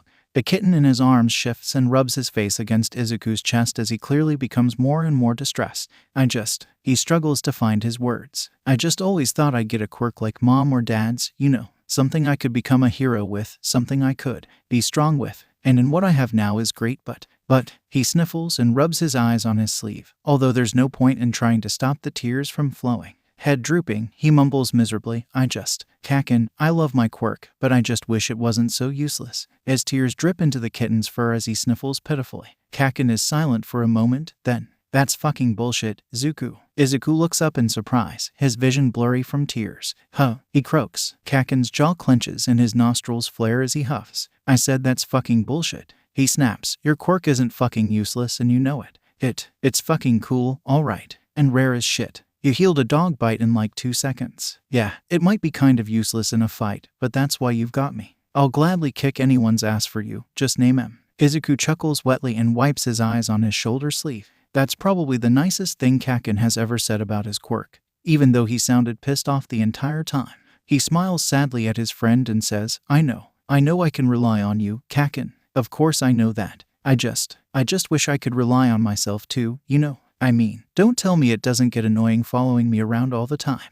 Well, too fucking bad cause I'm telling you that. Kacchan growls, trust me, I'd much rather hang out with you than those damn extras that keep tagging along with us. Kacchan, he scolds lightly. Kacchan snorts and gives him a contemplative look. Sniffing, he glances away and feigns nonchalance. As for relying on yourself, well, I suppose I can show you some moves. Izuku frowns. Moves? Yeah, you know. The blonde gestures vaguely with his hand. Teach you how to fight. I don't want my future healer to be completely useless in a battle. He arches a brow and gives him a sharp look. Not that you will be fighting, but just in case. Izuku stares at him for a few seconds as the words process, then tilts his head. Kacchan, do you even know how to fight? Kacchan glares. I mean, like, without your quirk. Izuku stammers, professionally, you know. Who cares if it's professional? What only matters is that it works, Kacchan snorts. So it's decided. Izuku blinks.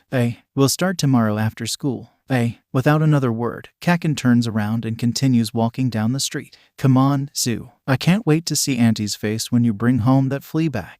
Izuku glances down at the kitten, who is gazing after Kacchan rather judgmentally. He sighs and follows, wondering just what he got himself into. As he leads the way back towards Zuku's house, Katsuki hears his friend continue walking behind him. There's a brief shifting of fabric, and then a soft coo. He doesn't need to glance over his shoulder to know that Zuko must be fawning over that ugly-ass cat. That ugly-ass cat that he almost got his fucking face ripped off for. Katsuki's fists curl. His mind replays the encounter with the dog over and over again. The irritation and anger he'd felt when he'd seen Zuko slip through that fence even though he told him not to. How in a split second it morphed into cold, heart-stopping fear as soon as he'd heard the volley of barks, as soon as he had seen the massive dog charging towards his best friend, his healer, his Zuko. He'd never felt fear like that before. It was such pure, utter terror in its most unadulterated form. Terror because what if he didn't make it in time? What if he wasn't fast enough? What if he wasn't strong enough? Zuko was going to get hurt. Zuko was going to get killed. Like a horse kicked with a spiked heel, the fear had spurred him into action, giving him the strength and speed he needed to cross that field in a matter of seconds. The icy daggers in his heart melted into a burning fury that he'd aimed at the mutt for daring to attack what's his. Then at Zuko for being naive enough to do something so infuriatingly moronic in the first place. And now he aims it at himself, glaring at the ground as he quietly seethes. That was by far the stupidest thing Zuko has ever done. But Zuko is stupid and soft, and Katsuki knows this because he knows everything about Zuko, and he should have known he would have gone after that fucking cat. He loves animals, and he hardly ever says no to healing people, and Katsuki was an absolute idiot for thinking his friend would just forget about an animal being potentially hurt just because Katsuki told him to. Although the thought of Zuko ignoring his orders, of not listening to him and nearly getting himself killed for it, leaves a bitter taste in the back of his throat. He grits his teeth. That was way too close. And Zuko is right, of course, even though Katsuki reassured him, his quirk really is fucking useless when it comes to fighting. There's no denying that. So of course he can't have a healer that can't fight. That's an easy fix, he can teach him, but he also can't have a healer that won't listen to him. That might prove to be a bit more difficult, depending on just how stupid Zuko is insisting on being. But maybe this incident will scare him straight and he'll think twice before disobeying Katsuki again. Aren't you the cutest little thing? Zuko coos in a sickeningly sweet voice behind him. Huh, aren't you? Irritation claws at his heart and his scowl deepens. But of course it won't be that easy. Because Zuko is timid and gentle and cries easily and so unlike Katsuki in so many ways, but that's alright. Because where Zuko is weak, Katsuki will be strong. He can be more than strong enough for both of them. Remnants of the fear still lingers in his chest, however, like the stubborn stench of smoke that refuses the air even after the raging wildfire has long gone. His mind unwittingly flashes back to the incident: clanking metal, quick footsteps, vicious snarls, Zuko's scream and his hands twitch, sparks threatening to pop. His chest feels tight, and he lets out a breath he didn't know he was holding. It comes out shaky. That causes him to become even more angry with himself. Why the hell is he shaken? It was just a stupid dog and he beat it anyways. What's he so scared about? He did his damn job and he did it well. He protected Zuko from the dog, just like he protected him from those two upperclassmen assholes because he's the strongest. That mutt didn't even touch him. He blames it on the fact it was such a close call, and that a dog is much more dangerous than two elementary school bullies. Even if he did teach him how to fight, Zuko couldn't have done anything against that thing, not without a combative quirk. He really is so weak, which means that Katsuki needs to be better, stronger. He can't make a mistake like that again. Zuko hates feeling helpless. Fine, Katsuki can help him gain a little self-confidence. And in the meantime, Katsuki will continue to work to become even stronger, faster, better, to protect him from any form of danger that comes their way. Kacchan. Zuko's voice cuts through his thoughts and he abruptly stops. The freckled boy is standing in the middle of the walkway up to his house, gazing at him in confusion. Katsuki had been so lost in his own mind that he had unknowingly started to walk past his house. Zuko tilts his head. Aren't you coming? Katsuki's eyes drop down to the kitten in his arms. Snapping jaws flash in his mind and his heart gives a little jolt. He clenches his fists. And fear. Of fucking course I'm coming. He snaps, marching towards Zuko and roughly shouldering past him. Fear can go fuck itself. His mother is surprised, to say the least, when he comes home late with a kitten in his arms. He explains that he found him in the forest, not mentioning the dog or the probably illegal trespassing. Inko listens with a look on her face saying, I know where this is going, but smiles when he tells her how he healed the kitten's wounds. Finally, he gets to asking if they can keep him and she hesitates. Please, Mom, he begs, I'm almost 7. I can take care of a cat. I promise I'll feed him and clean his litter box and brush his fur. He goes on and on about all the things he'll do, and to his delight he sees her expression start to soften. He gives her his best puppy dog eyes and she sighs heavily. There's a moment of silence. Then, she admits, he is awfully cute, and Izuku knows that he has won. Kacchan is stunned. Then he huffily grumbles, of course. The only thing he tells him before he goes home is to not name it something stupid. So, of course, Izuku decides to name the kitten Sushi after the dinner he has that night. Kacchan thinks it's stupid, but Kacchan is a biased party because he never liked the cat to begin with in the first place. And it becomes pretty clear early on that Sushi doesn't like him either. They take Sushi to the vet during the weekend and learn that he's a mix of Maine Coon and some other breed, so he's going to grow pretty big. Izuku thought, based on his current size, that perhaps Sushi was around 4 or 5 months old, but apparently he's only 2 months. Inko's eyes widen when she hears this and she suddenly looks rather apprehensive. Thankfully, though, Sushi settles into their life fairly easily. He's fun to play with and the Midoriyas are more than happy to spoil him. He enjoys laying on Izuku's desk while he does homework and claws at his pencil when he decides he needs a break. He gets along with Inko well enough, but it's clear that Izuku is his favorite.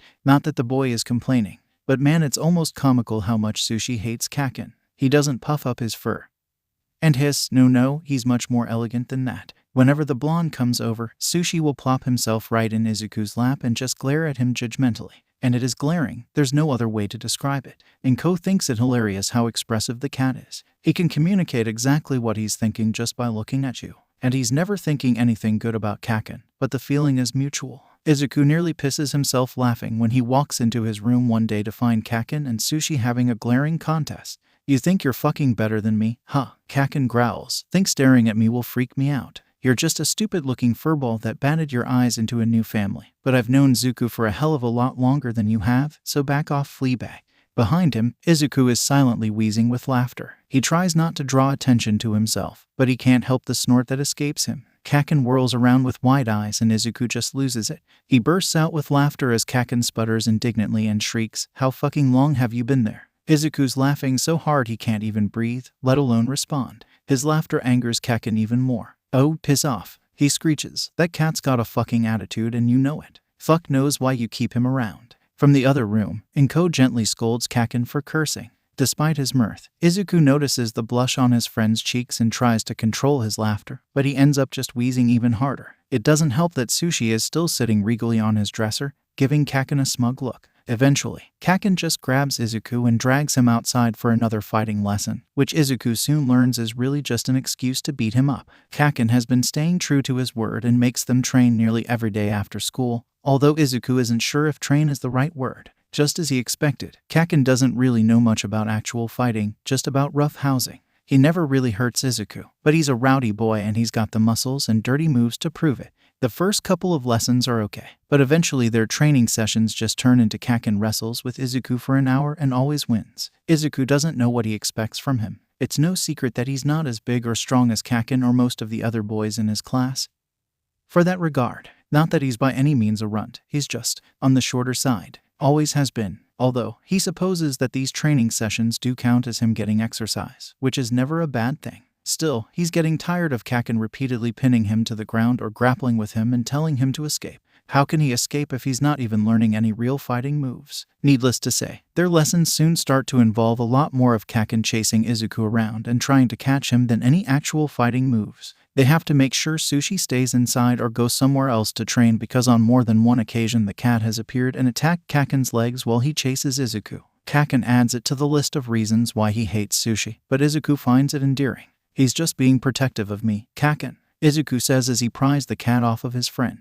"It's his way of showing he loves me." Kacchan's gaze lands on Sushi, who is glaring daggers at him from his spot in Izuku's arms. The blonde bares his teeth and the cat hisses in response. It's his way of being a little shit. Izuku pouts. Over the next 3 years, Sushi continues to grow both in size and personality. He reigns over the Midoriya household absolutely, watching over his humans with sharp eyes, often from atop the kitchen fridge. Izuku has woken up multiple times during the night to find those pale yellow eyes gazing at him from amidst the darkness. It's a little creepy, he's not gonna lie, but he loves the feline enough to just accept it. What is a bit harder to accept is the strange habit that Sushi develops only a month after living with them. He starts popping up in random places where he's not supposed to be, like in the neighborhood, on top of other people's cars or roofs, and even at Izuku's school a few times. The Midoriyas don't understand how he does it. All their windows and doors are locked when Inko leaves for work, and they don't have a cat flap, so how? It's a bit nerve-wracking at first, but they take solace in knowing that at least Sushi isn't the only outdoor cat out there. Inko suspects he likes to roam around outside because he was probably born as a stray. So, more often than not, Kacchan and Izuku will find themselves joined by the fluffy cat on their way back home from school or whenever they're playing with the other kids in the neighborhood. Like now, for example, Kacchan and Izuku are both 10 years old and are going to the arcade by themselves for the first time. Well, actually they're supposed to meet up with a few other kids from school there. But Auntie Mitsuki manages to convince Inko that if the boys are old enough to walk to school by themselves, then they're old enough to walk to the arcade while the two mothers have a ladies' day. That still doesn't stop Inko from fretting over her son before they leave, though. Okay, you have enough money for tokens, right? Yes, ma'am. And your phone is charged? Yes, ma'am. Not on silent? No. Oh, make sure you. Mom, Izuku whines, I'll be fine. Kacchan's coming with me and we're gonna be hanging out with other kids the entire time. Okay, I'm sorry, she apologizes, pressing a worried kiss onto her son's forehead. Be safe and have fun, alright. I will. Izuku beams at her before leaving the house, quickly jogging up to Kacchan who is waiting for him on the sidewalk. The blonde ruffles his hair as he approaches and Izuku giggles, playfully pushing him away. They start setting off towards the arcade. But as soon as they reach the end of the block, Kacchan says, "We're being followed, dumbass." Izuku blinks and glances around. By who? I don't see any O. When he glances over his shoulder, he sees Sushi gazing up at him from the ground. Once again, he must have followed them from the house. Izuku turns around and coos, "Don't worry, Sushi boy. I'll be back in a few hours, so go on back home." Sushi stares. "Go on, go home." Izuku insists, but the cat doesn't move. He just keeps staring with unblinking yellow eyes. The boy pouts, "Come on, Sush, don't make me take you back myself." "You really gotta train that cat better, Zoo," Kacchan grumbles, giving said feline his customary stink eye. "He listens to me sometimes." Izuku protests, but it only makes his friend snicker. Sighing in defeat, he straightens up and says, "Let's just keep going. He'll head on home eventually." They continue walking, and to Izuku's relief he doesn't hear the soft pitter-pattering of Sushi's paws following them. Soon, they leave their neighborhood and enter the city. The arcade is only a couple of blocks away from this point. Not too long of a walk. Still, Izuku feels very grown-up, like strutting through the streets without an adult by his side. When he glances over his shoulder, Sushi is nowhere in sight, and he lets out a sigh of relief. He hopes the cat actually goes home instead of just wandering around the neighborhood.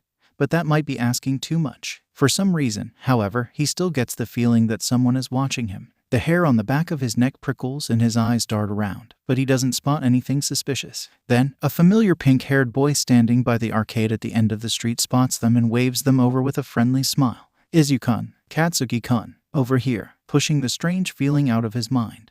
Izuku instead plasters a smile on his face and jogs ahead of Kacchan to greet their friend. "Hey, Haru-kun, Izuku-kun." Izuku squeaks as Haru pulls him in to give him a noogie. "You guys took forever to get here. Everyone's already inside." Izuku squirms out of his grasp and pouts when he has to fix his curls. Haru just grins and snickers. The other boy had joined their friend group a few months ago when he transferred into their school. He's pretty cool and extremely friendly, so of course that means that Kacchan thinks he's annoying.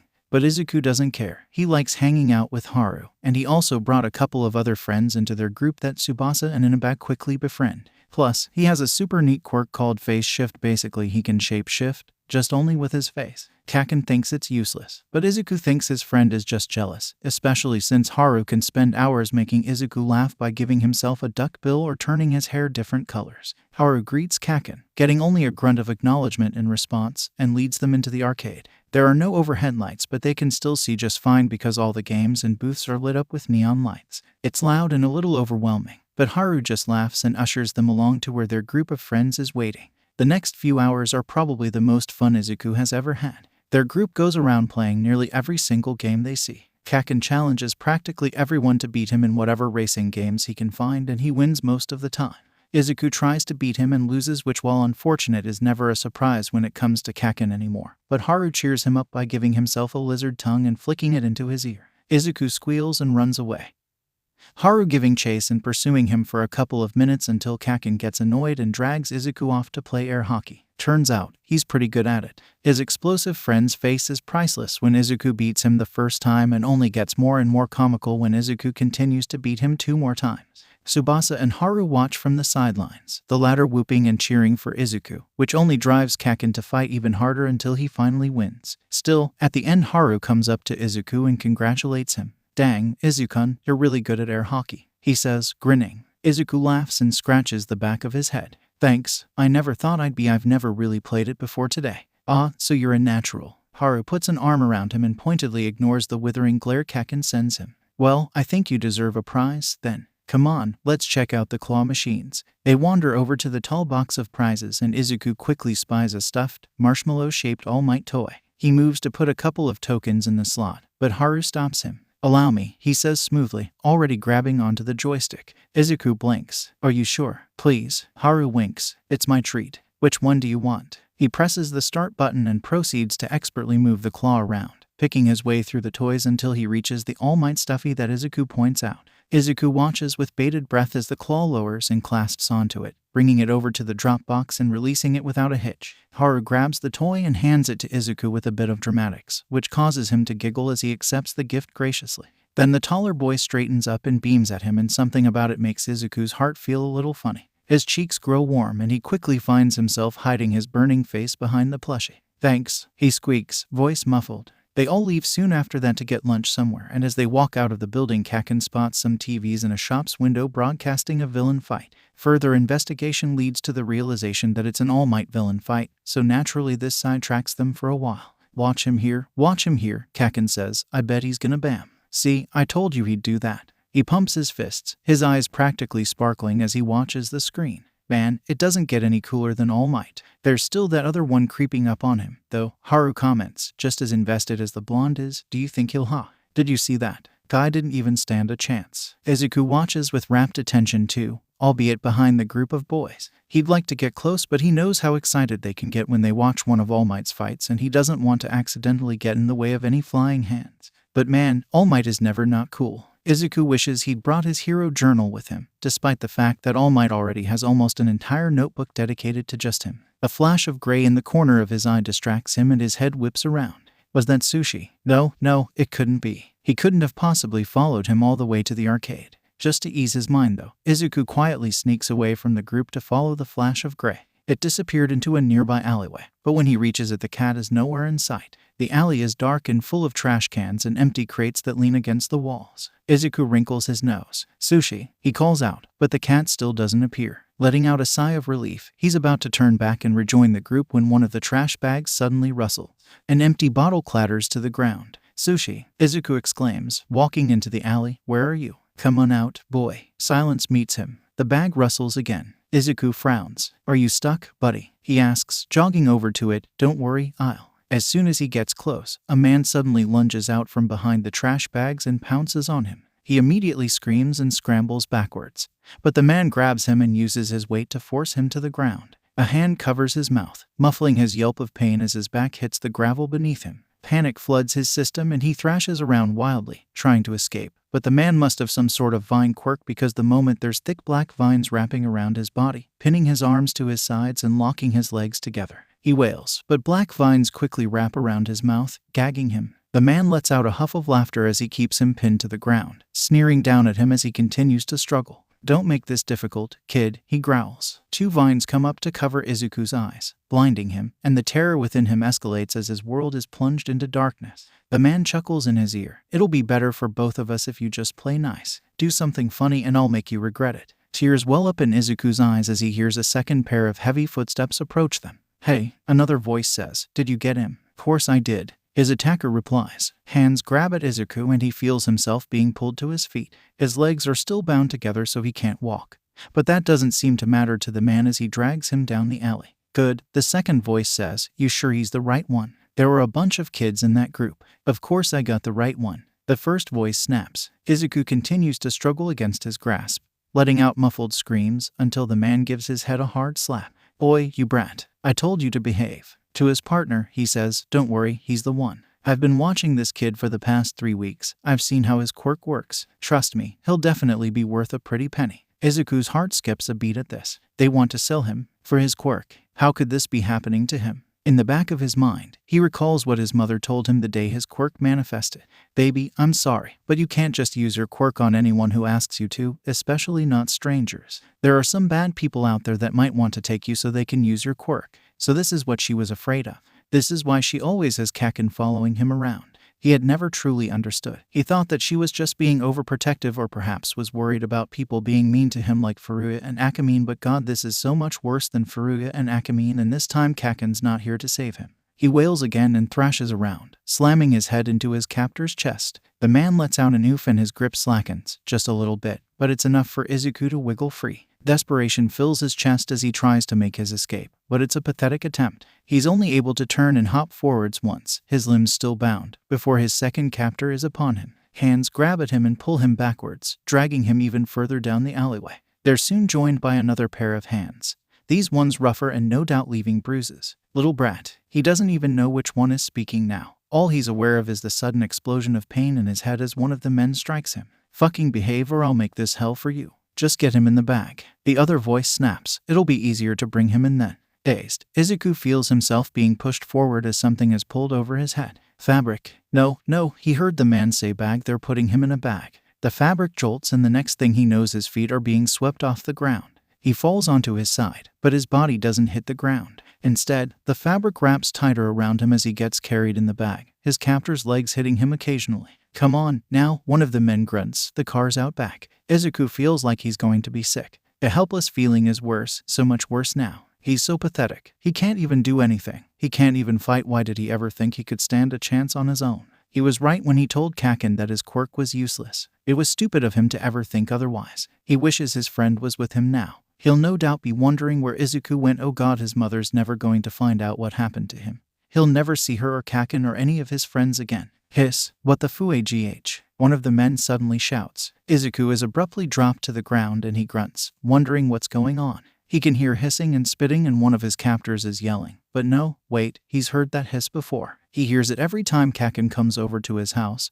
But it can't be. Sushi, he cries, his voice muffled by the black vines. What the fuck is wrong with this fucking cat? The man shrieks, get it off, get it off. You know, they say cats are excellent judges of character. An entirely new voice suddenly says. Feet hit the ground with a loud thud and the vines around Izuku disappear. He blinks at the darkness of the bag, confused and terrified. He doesn't know what's happening, but he thinks the new person is fighting his captors. If the sounds of punching and grunting are anything to go by, something sharp pokes at his arm and he flinches, feeling a heavy but all too familiar weight settle on top of him. Tears leak out of his eyes. As Sushi hi, he hiccups. A loud meow in his ear is the response he gets and he winces as the cat starts trying to claw the bag open. It's enough to spur him into action and try to get out on his own, but his movements are slow and awkward. His head is still throbbing in pain from when one of the men struck him and he feels extremely nauseous when he pushes himself onto his hands and knees. There's not much space in the bag and the fabric presses against his face as he straightens up, trying to figure out where the opening is.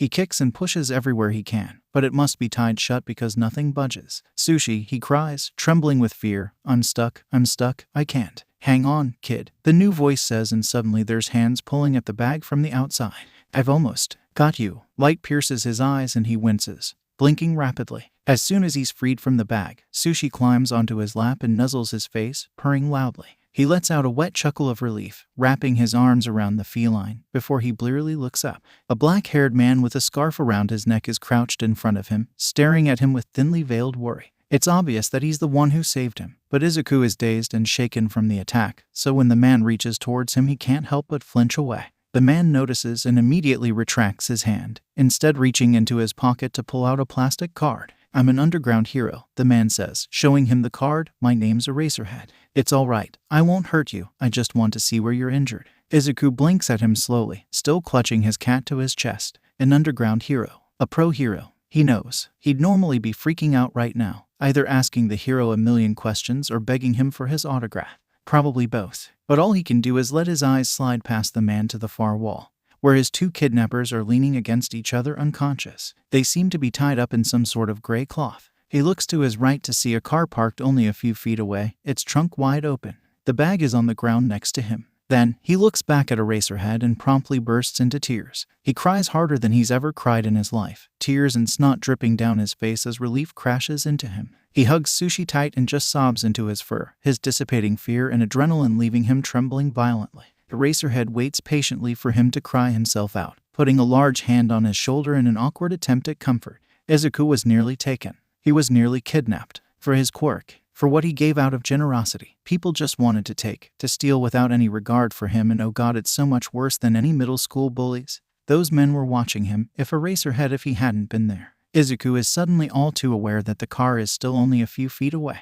His stomach flips and he sobs even harder. Eventually, probably a solid 5 minutes later, Izuku finally manages to lift his head up from Sushi's now thoroughly soaked fur and croaks brokenly, Thank you. No problem, Eraserhead says, blinking down at him. What's your name, kid? My Midoriya Izuku, he replies, slightly slurred. Did you hit your head? When Izuku nods shakily, the hero takes out a small flashlight from his utility belt and shines it into his eyes. You have a mild concussion. Are you hurting anywhere else? Izuku nods again and Eraserhead proceeds to check him head to toe, speaking softly to him the entire time.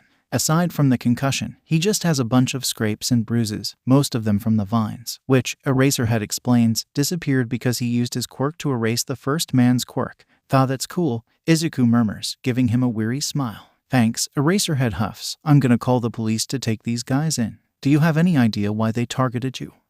Yeah, Izuku replies, sniffling. His voice is small and shaky as he says, my quirk. They wanted me for my quirk. It's a healing quirk and then they said they wanted to sell me, I think. He squeezes his eyes shut at the memory and hugs Sushi tighter. When he opens them again, Eraserhead's jaw is clenched. Right, he grunts. Well, sit tight, kid. Eraserhead keeps a comforting hand on his shoulder as he fishes out his phone and calls the police. As he reports what happened, Izuku fumbles around with his own phone and is relieved to see that it isn't damaged. The light hurts his eyes, but he notices the numerous text messages and missed calls that have popped up on his screen. His fingers are trembling too hard to type out a proper message, but he manages to send his location to Kacchan before his phone slips from his hands. You shouldn't use your phone when you have a concussion, Eraserhead says. The hero sits down heavily next to him and leans against the wall. He raises an eyebrow at Sushi, who doesn't seem to mind his presence too much. Is that your cat? Izuku nods. Him. His name is Sushi. That seems to amuse the pro hero,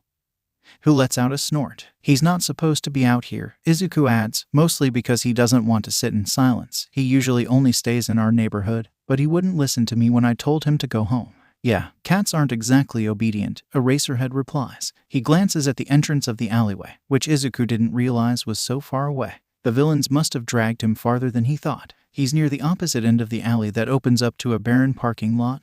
Hence the car that he almost got trapped in. The car that almost took him away from his life forever. Izuku sniffles again and tightens his grip on Sushi. Where are your parents? The underground hero asks, pulling him out of his thoughts. Are they nearby? No, I was with Zuku. Eraserhead tenses up as Kacchan appears at the entrance of the alley, panting heavily. His crimson eyes land on the man and he bares his teeth, charging forward. Who the hell are you? He snarls, explosions popping in his palms. Get away from him. Kacchan, wait. Izuku cries. Eraserhead stands up and intercepts the blonde before he can reach them. His scarf flares around him and his eyes flash red, causing the explosions to disappear. Kacchan only manages to look down at his hands in surprise before the scarf wraps around him, binding him tightly. What the hell? Kacchan screeches, thrashing around. Get off me. I'll kill you. Kacchan. Izuku yells more insistently. The loud noises are killing his head, but he ignores it for now. Stop. He's a pro hero. You know this kid? Eraserhead asks, sounding a bit unimpressed. Izuku confirms and he sighs, loosening his grip slightly. Relax, kid. I'm not gonna hurt your friend here. He was just attacked by a couple of villains and I took them down.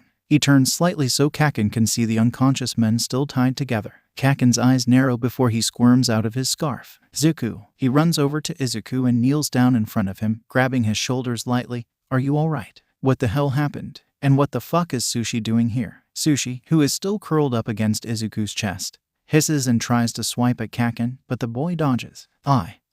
Izuku stutters. The pain in his head is making it hard for him to talk and he kind of just wants to take a nap.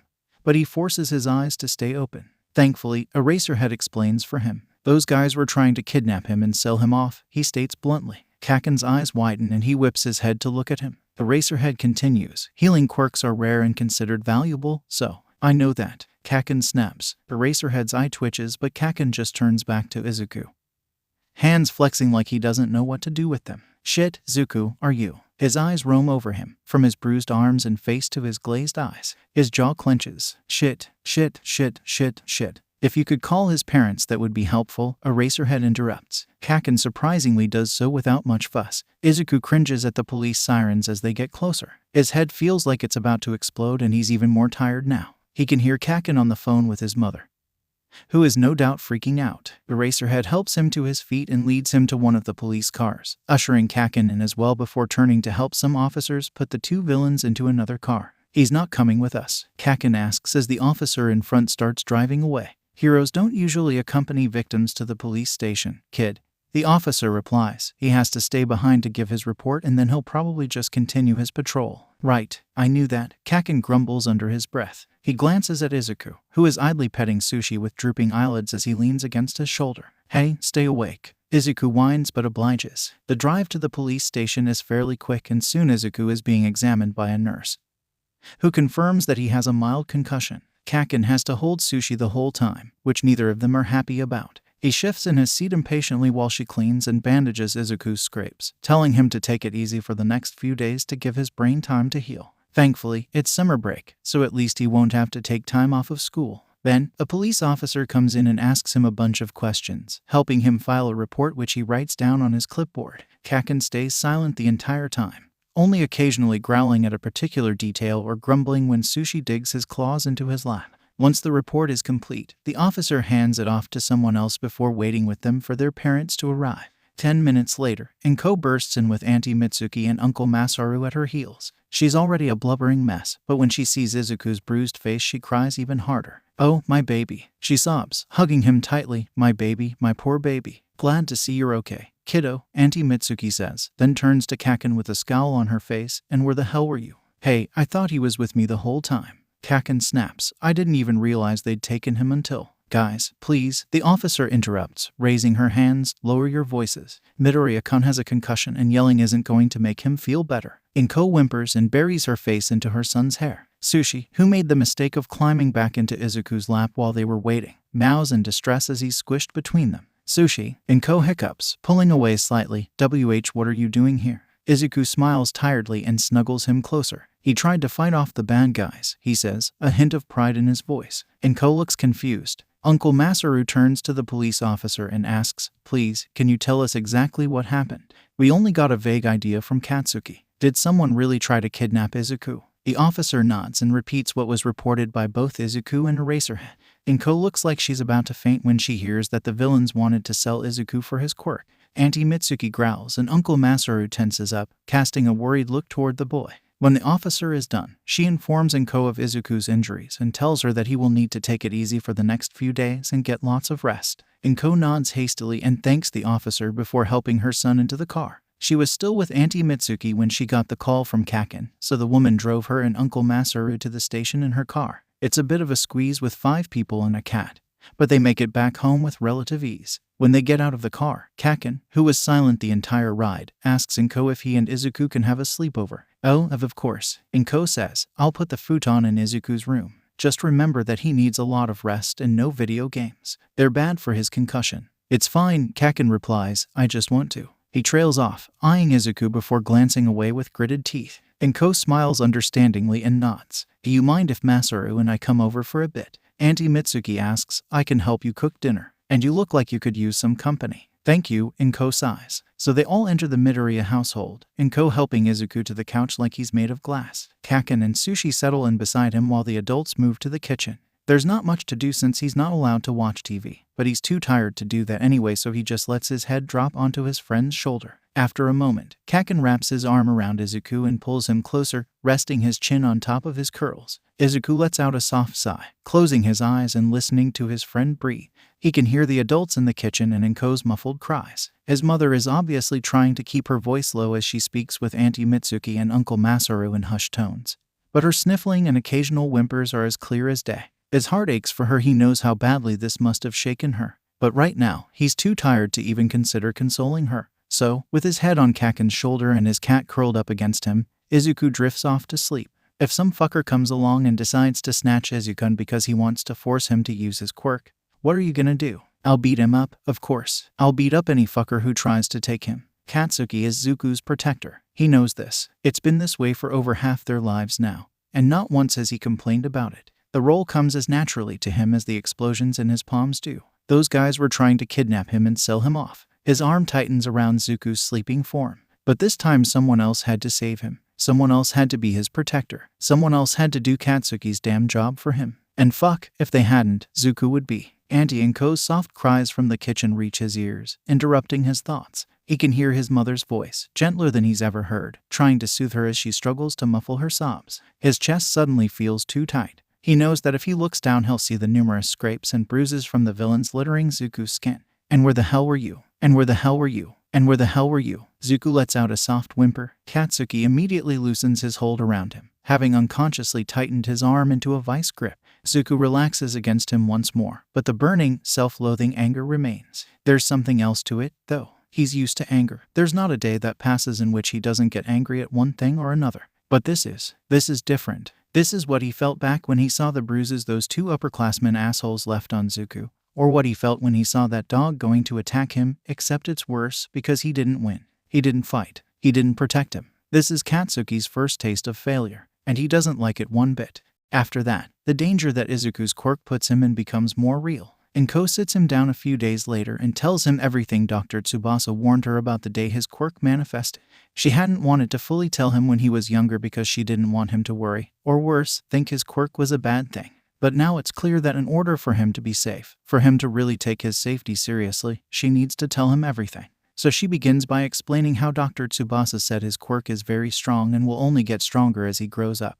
Which is a wonderful thing, but it means they have to take some precautions. She goes on to say that because healing quirks are so rare, especially powerful ones like Izuku's, that it's not unheard of for healers to be sought after by both heroes and villains. The latter because they can't go to the hospital after a fight, so healers are especially valuable to them. In fact, healers getting captured by villains isn't something that might happen but something that can and has. She hesitates to mention the incident with Endeavor's healer, not wanting to scare her son, but eventually she tells him. He deserves to know everything now. Izuku listens with a blank look on his face, gazing down at his lap the entire time. He stays silent when Inko finishes, and it makes the woman fidget nervously. Finally, she takes his hands into hers and has him meet her gaze. Her eyes are watery, but her gaze is firm. Baby, she starts, then clears her throat. Izuku, I don't want to scare you. I never wanted to scare you by telling you this.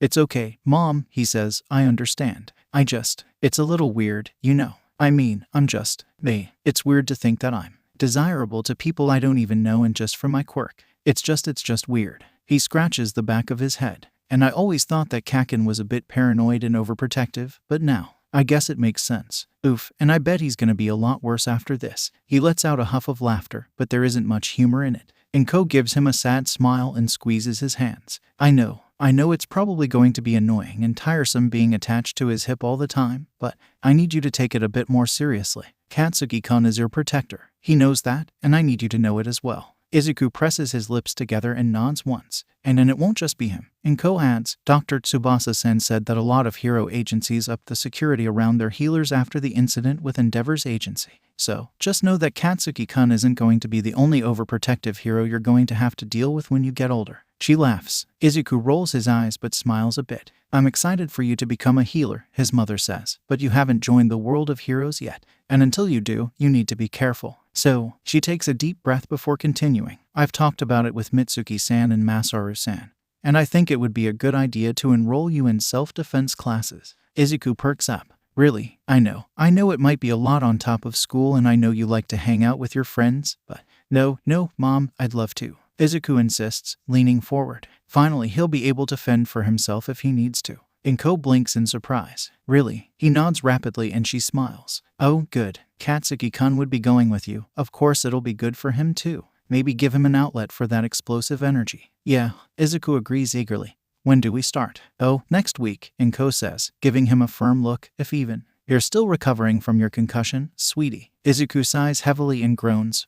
I told you I'm feeling a lot better. My head only hurts a little bit now. And you'll start next week when your head doesn't hurt at all. Inko's voice has a tone of finality and Izuku knows there's no budging on this. Fine, he grunts. So he now has self-defense classes to look forward to while he recovers. This whole week has been kind of awful for Izuku. First he nearly gets kidnapped and now he has to do absolutely nothing for an entire week. He can't even play video games or watch movies. The nurse told Inko that electronics are bad for someone recovering from a concussion, so now his screen time is severely limited. It doesn't help that he's been having nightmares just about every night too. During the first night when Kacchan had come over for a sleepover, Izuku thought perhaps he'd be too tired from his ordeal to have a nightmare. But no, at 2 a.m. he woke up thrashing and screaming, scrambling backwards in his bed to escape his non-existent kidnappers. Kacchan had jumped from his futon and been at his side in an instant, pulling him into a tight hug when he whimpered and cried. He seemed upset, too angry, mostly, and had nudged Izuku aside so he could crawl into bed beside him. Izuku clung to his arm and fell asleep again, only for Kacchan to wake him up from another nightmare at 5 a.m. So, needless to say, he's both exhausted and bored out of his mind. And on top of all this, he has to somehow tell Haru that he lost the All Might stuffy he won for him. He didn't realize until the next day that he had lost the gift during his ordeal and instantly felt bad. Haru would probably be forgiving if he knew the truth, but Kacchan had explained their sudden absence by texting the group that Izuku felt sick, so he took him home. Izuku is grateful for that. As much as he likes his friends, he knows that news of Izuku's near kidnapping would spread like a wildfire across school if any of them got wind of it. So now he has to think of what to tell Haru. Or maybe he can just take a nap and hope that the boy doesn't mention it when they go back to school. Yeah, that sounds better. At least, during his very long week of rest, he's able to spend some quality time with his hero journals. He adds a couple of pages for Eraserhead, who he hadn't known about until the hero rescued him. He was only able to thoroughly freak out the next day. He had met a pro hero, an underground one, and talked to him. Like, actually talked to him. Not just sputtered awkwardly and begged for his autograph. Izuku's almost glad he had a concussion then, so at least he was 2 days to embarrass himself. Still, Eraserhead was so cool. Izuku diligently writes down what little he learned about him from their encounter and spends the short amount of time he's allowed on the computer researching more about him. Not much is known about the underground hero, which isn't very surprising, but Izuku is at least able to find out about his quirk and fighting techniques. The latter part he thinks is very cool. He basically fights quirkless. He rambles about his findings to Kacchan, who comes to his house every day that week to keep him company. The blonde doesn't seem too interested but listens anyway because, like Izuku, there's not much for him to do. He doesn't want to play video games if Izuku can't play with him, and they can't go train in the backyard either because Inko wants him to rest. So they're both bored. They talk about anything and everything, from what they ate for dinner to their futures at UA. Because of course they're going to UA. Nothing could make them happier than going to All Might's alma mater, even if Izuku will probably have to apply for general studies. He wonders if he'll meet Recovery Girl if he gets in, and that leads to him pulling out his healer journal. Kacchan is kind enough to use Izuku's phone and computer for him and reads out loud whatever Izuku wants him to research. They spend an entire afternoon updating Izuku's healer journal, the greenette scribbling down information while the blonde reads with a disinterested tone. Still, that eventually gets boring. Izuku is grateful for his friend's presence but feels bad that he's sacrificing a week out of his summer break just to sit around with him and do nothing. Surely there are other fun things he would rather be doing. But when he mentions it, Kacchan just nudges him with his foot and tells him to not be stupid. Sushi, at least, is enjoying his constant presence. Inko gave the cat a very stern talking to for following Izuku into the city, which was very amusing to watch. But now Sushi is living his best life since Izuku has time to spoil him. He and Kacchan discover that the feline, for some reason, really likes water. Izuku hasn't used the bathtub in years, mostly because he just prefers the efficiency of showering. But since he has nothing else to do, he started taking long soaks in the hot water. And without fail, Sushi always somehow gets into the bathroom, even if he closes the door, and proceeds to jump in with him. Kacchan calls Sushi a freak and the cat merely hisses at him in response. After what feels like ages, Izuku's week of rest is finally over and he's feeling more restless than ever. He has to practically beg his mom to let him and Kacchan walk a couple of blocks away to get ice cream from a small corner shop. He doesn't blame her for her incessant worry, but it does get a bit annoying, especially when he notices Kacchan glancing around suspiciously every few seconds as they walk. He hopes this paranoia won't last too long. Maybe if he gets really good at self-defense they won't worry so much. At least, that's what he's hoping for as he walks into the martial arts gym with Kacchan for their first class. It's exciting and nerve-wracking at the same time. But he relaxes slightly when the teacher greets them with a wide smile and mentions that all the other students are beginners too. Kimura-sensei is super nice, even though she looks really intimidating. Her skin is made up of hard, purple-tinted scales that are tough like crocodile skin, and her eyes are yellow with slitted pupils. Despite this, she has a soft voice and a bubbly personality. But it becomes clear she also doesn't take any bullshit when Kacchan makes a snide comment after she says that the first couple of lessons will be just learning how to properly throw punches and kicks. The blonde blinks in surprise when her entire personality changes, and she throws a fiery retort at him that makes the rest of the class snicker. He clearly takes her a bit more seriously after that.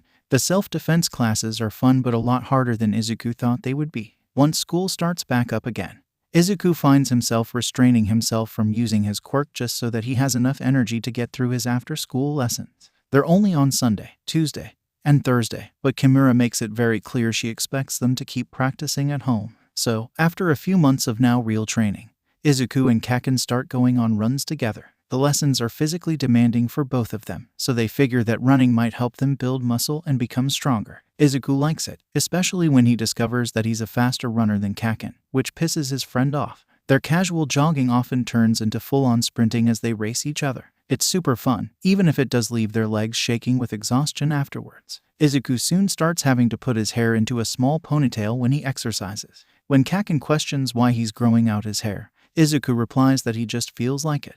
He doesn't mention that he thought it would be cool to grow his hair out like Eraserhead's that would no doubt lead to endless teasing. He's not sure how long he's going to grow it or if he's even going to keep it this way, but he'll see how it goes. As time goes by and the two boys get older, Inko gradually becomes more relaxed. She still worries about Izuku, but at least he doesn't have to text her every 10 minutes when he's somewhere that isn't school or home. She listens with a smile on her face when Izuku comes home and tries to show her the moves he learned during self-defense class that day, and he knows that his growing strength is definitely helping to ease her mind. Kacchan clearly enjoys the classes too. A bit too much, actually. It's not super concerning at first because he's usually too sore and tired to do much outside of class, but once they start learning how to actually fight, things start to take a bit of a downward spiral. Izuku first notices it when Kacchan eagerly jumps up to volunteer when Kimura says she needs someone to act as an attacker so she can show them a particular defense move. Kacchan gets knocked to the ground, of course, but Izuku finds it a bit odd how excited he gets whenever they do one-on-one fighting. He's always willing to take the offensive role, and it only starts to become a bit of a problem when Kimura starts actually teaching them how to attack, deeming it important to learn both defensive and offensive skills. Then one day Izuku walks onto the schoolyard with his lunch in hand just in time to see Kacchan using one of the new offensive moves on a fellow classmate. And that's when things take a turn for the worse. It's not that Izuku's unused to Kacchan getting into fights. He's healed his friend more times than he can count after he gets into a scuffle. The problem now is that Kacchan is no longer just showing off his quirk or roughhousing. He's got real fighting experience and is practicing those moves on random school kids. It horrifies Izuku and he immediately tries to put an end to it, but Kacchan doesn't seem too pleased with him. "Come on, Kacchan, you've gotta admit it's kind of unfair," Izuku protests one day as they're walking home. "You know a lot more about fighting than they do and one day you're gonna get someone really hurt." "So," Kacchan rolls his eyes, "I've got you around, so why does it matter if they get hurt?" Taken aback, Izuku scowls. "I'm not going to heal people just so you can beat them up again." Kacchan just grumbles in response. After a moment, he snaps, "And who cares if it's unfair? Fights are hardly ever fair, and those kids know what they're getting into when they're challenging me." Izuku would hardly call it challenging. Kacchan is usually the one to seek out fights. Sighing, he changes tactics and instead suggests, "Listen, why don't we start sparring after school? It'll be good to burn off any extra energy you have and I'm sure Kimura-sensei will be glad to see that we've gotten some more practice in." Kacchan doesn't look impressed. "Well, yeah, but..." He turns his head away and grumbles unintelligibly under his breath. Smiling a bit, Izuku nudges his shoulder and says, "Come on, it'll be fun." "Yeah, but I can't." Kacchan cuts himself off and Izuku tilts his head curiously. The blonde lets out a ragged sigh and gestures vaguely with his hand. "I mean, I can't hurt you, so what's the point?" Izuku blinks in surprise. His stomach churns uncomfortably. Something about what he said doesn't sit right with him. Clearing his throat, he asks warily, "Do you want to hurt people?" Kacchan glances at him but doesn't respond. Izuku swallows. His friend's violent streak has always been a bit annoying but has generally never really been a cause for concern. But now, well, if you say it like that it sounds bad. Kacchan finally huffs. "It is bad," Izuku says immediately. Then hesitates. "Kacchan, I don't think you should want to hurt people." The other boy is quiet for a moment, then suddenly snorts and bumps his shoulder. "Oh, relax, Zuku," he sneers, "you're overreacting. I just like to mess around and roughhouse a bit." Izuku must not look very convinced, because he adds, "But fine, yeah, whatever, let's spar if it'll make you feel better." It does, but only a little bit. They spar in their self-defense class sometimes, so doing it after school isn't really anything new. It seems to slightly satisfy Kacchan's violent tendencies. But the boy is still much too harsh to the other kids at school for Izuku's liking. It starts with Haru. Kacchan has never really liked Haru, and Izuku has never really understood why. Haru is kind and friendly and can always make Izuku laugh until his cheeks hurt. But for some reason when they turn 12, Kacchan decides to start picking on him. It's just little things at first, rude comments about his quirk or making fun of something he did. Izuku does his best to ease the tension with a light smile and a changing of subjects, but soon it's not enough. As they get older, the occasional teasing becomes constant, turning meaner and crueler every day. Even when Haru eventually stops hanging out with them, Kacchan still seeks him out to pester him. And where Kacchan leads, Tsubasa and Inaba follow. It's really sad to watch, actually, to see Haru's former friends turn against him and relentlessly torment him. Izuku tries to soothe him in between class periods or right after lunch. But when Kacchan finds out, he gets pissed and does everything he can to stop Izuku from speaking with Haru. The situation leaves a very bad taste in Izuku's mouth. He just feels so sorry for Haru. He hates seeing the familiar helpless look in his eyes when Kacchan starts hounding him. It frustrates him and it angers him too. But no matter what he says, no matter how much he protests this harsh treatment, Kacchan doesn't let up. In fact, he starts harassing other students too, but Haru is his favorite victim. It all comes to a head during the first month of their third year of junior high. Kacchan and Izuku are both 14 years old, the former almost 15, and puberty is hitting hard. Hormones are high and Kacchan's violent streak is returning with a vengeance. Over the years, both he and his quirk have grown dramatically. Self-defense classes on top of regular exercise has led to Kacchan developing a good few pounds of muscle. Izuku hasn't bulked up as much as his friend has, but he's lean and defined and, most importantly, he's still faster than him, so there's that. Aside from Kacchan's increase in muscle and height, he hasn't changed much appearance-wise. Neither has Izuku, although his hair is a lot longer now, falling a few inches below his shoulders. In contrast, his quirk hasn't grown much, although Kacchan's definitely has. The boy's explosions are so powerful they can be heard from the other side of school. But what's worse is that he's become unafraid to use them against other people. Izuku tries to convince himself that it's just hormones. That hormones are the reason why Kacchan's become more aggressive and pushy with him lately, why he goes as far as to physically drag him away from people he doesn't want him to talk to. That hormones are why he continues to start fights with other kids, even when no one is crazy enough to want to get into a fight with him anymore, so he just ends up pouncing on innocent victims. That hormones are why he teases and sneers at his own friends. But there's no way hormones can explain why Kacchan treats Haru the way he does. It drives Izuku crazy, especially since Haru has never done anything to wrong him. In fact, he actively avoids Kacchan because he knows what'll happen if the blonde catches him. So when Kacchan starts attacking Haru after school one day during the second week of their third year, Izuku tries once again to stop him. "Kacchan!" Izuku cries out, running towards the two boys rolling around in the dirt. "Kacchan, stop it. Please." He almost reaches them when he's suddenly stopped by a large red wing. "Hey, Midoriya-kun," Tsubasa says, grinning at him. Behind him, Izuku can see Haru desperately snapping at Kacchan with his face turned into a dog's snout. "Oh, don't worry about Bakugo-kun," Tsubasa continues. "He's just teaching Haru a lesson. He's hurting him." Izuku protests, flinching when he hears an explosion followed by a yelp of pain.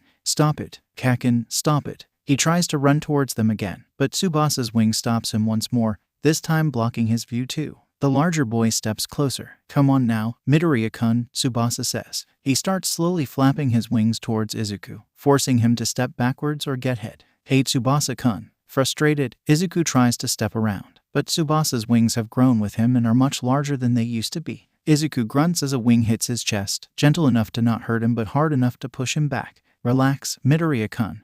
This is just hero stuff," Tsubasa says dismissively, using his wings to herd the smaller boy away. "Don't concern yourself with this. Bakugo-kun will walk you home soon enough." To Izuku's disbelief, the boy is smiling at him like nothing is wrong, like he doesn't even realize that what Kacchan is doing is horrible. He can still hear the angry yells and explosions from his childhood friend behind Tsubasa, as well as Haru's grunts and yelps of pain. It makes Izuku's eyes sting with frustrated tears and a hard ball form in his throat. A feeling of helplessness rises within him. But it only angers him even more, spurring him into action. With a hard shove, he pushes past Tsubasa's wing with his shoulder and dashes over to the two boys.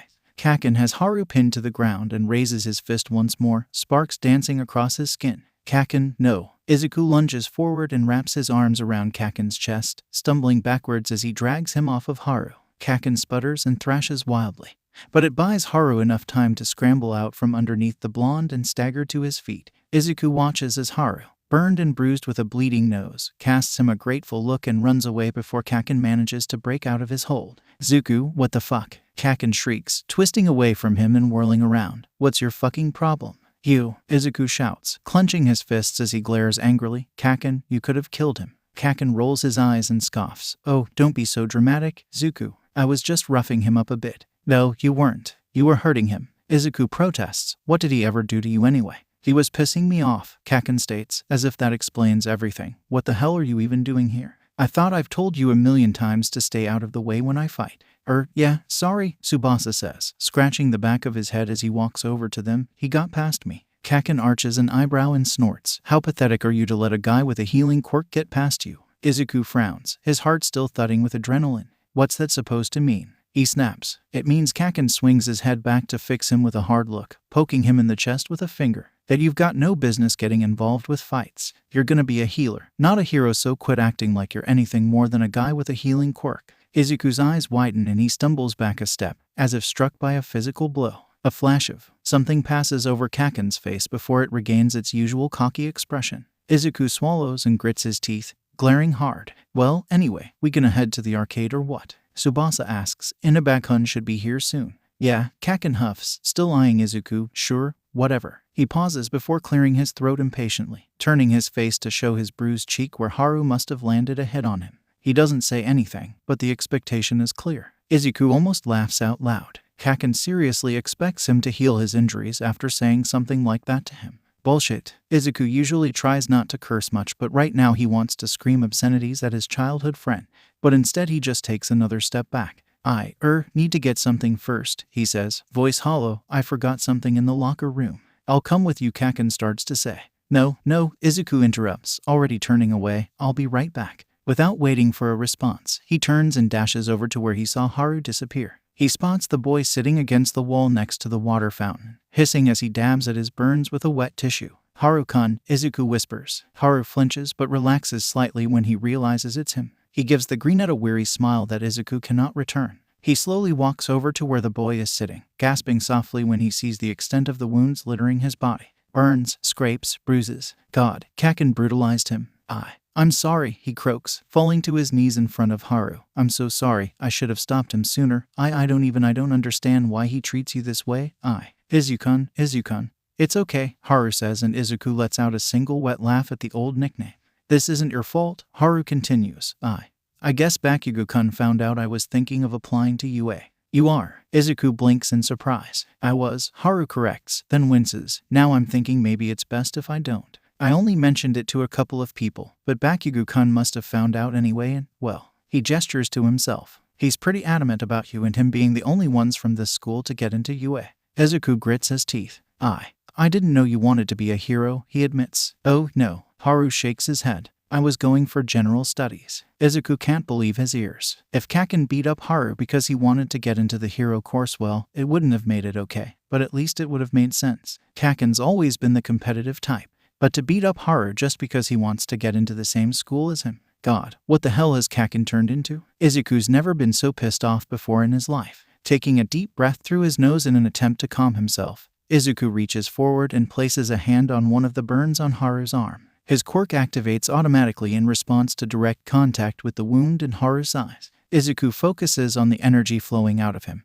healing burn after burn until... Hey, Izuku lets out a choked yelp as he's suddenly yanked backwards by the scruff of his shirt. Kacchan brushes past him and looms over Haru, who is quickly scrambling to his feet. What the fuck do you think you're doing? Kacchan snarls, eyes narrowing when he notices Haru's lack of injuries. Think you can fucking use my healer's quirk without my permission? I'll kick your ass even harder this time. Kacchan, no, Izuku shouts, jumping in front of him and pressing a hand to his chest to stop him. Leave him alone. Get the fuck out of my way. Dumbass, Kacchan snaps, trying to shoulder him aside, but Izuku won't let him. No, I need to teach this fucker another lesson. He needs to learn his fucking place. Then, Kacchan glares daggers at Izuku and adds venomously, and maybe you do too. Slap. Kacchan stumbles back a couple of steps, lifting a hand to his stinging cheek in shock. His eyes are wide as he stares at Izuku, stunned. Behind him, Izuku can hear Haru's fading footsteps as he takes the chance to run away. He's breathing heavily and glaring at Kacchan, but he's also shaken. He's never struck Kacchan before in his life, and the fact that he did so shocked both of them. However, Kacchan quickly recovers and peels his lips back in a snarl. He lunges forward, grabs Izuku, and slams his back against the wall. Izuku yelps at the impact, but Kacchan is in his face before he can do anything. What the fuck do you think you're doing? He hisses, his red eyes burning with fury. Normally Izuku would shrink back and try to ease his friend's anger, but now he's too pissed to even consider it. He gets right back in Kacchan's face and spits, "You are a bully, Kacchan." He tries to squirm free, but Kacchan has a firm grasp on his biceps. Chest heaving with every ragged breath, Izuku shouts, "You are mean, Kacchan. You are so mean and cruel, and I don't understand why. You treat everyone around you so horribly. What is wrong with you? What's wrong with me?" Kacchan barks, "What's wrong with you? How many times have I told you not to talk to that fucker?" But instead of listening to me, you go behind my back and choose to heal him over me. It's my quirk, Kacchan, and I'll use it however I damn well please. Izuku growls back at him. No you fucking won't, Kacchan shouts, shaking him. Not if I fucking tell you not to. Fed up,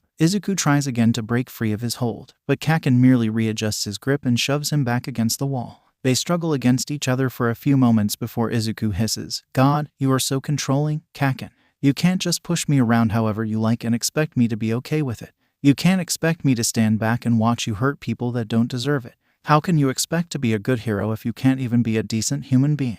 If you keep this shit up, then you can forget about me ever becoming your healer. I will never stay by your side if all you do is hurt people. Kacchan freezes at this, his red eyes wide and glaring. His whole body is trembling with rage and his grip on Izuku's arms is punishing. Izuku struggles to swallow past the hard lump in his throat as he glares at the blonde with watery eyes. Kacchan is quiet for a few long moments. Then, still holding Izuku's gaze, he leans closer and hisses in a low voice, I'm not going to let you mess everything up, you little shit. I'm going to become the best damn hero this world has ever seen. And you're going to become the best damn healer. His voice quivers with fury as his hands flex their grip. And you are going to be mine. Izuku stares at him, feeling like he's about to throw up. Without a word, Kacchan suddenly grabs Izuku's hand and lifts it to his face. The greenette only realizes what he's doing when he feels his quirk activate in response to the bruise on his cheek. Disgusted, Izuku tries to pull his hand away. Stop it. Kacchan just tightens his grip and glares at him. Let me go, Kacchan. Izuku spits, pulling harder. Let me go, you ass, let me go. Hey, guys, are we going or? The two freeze as Inaba stares at them.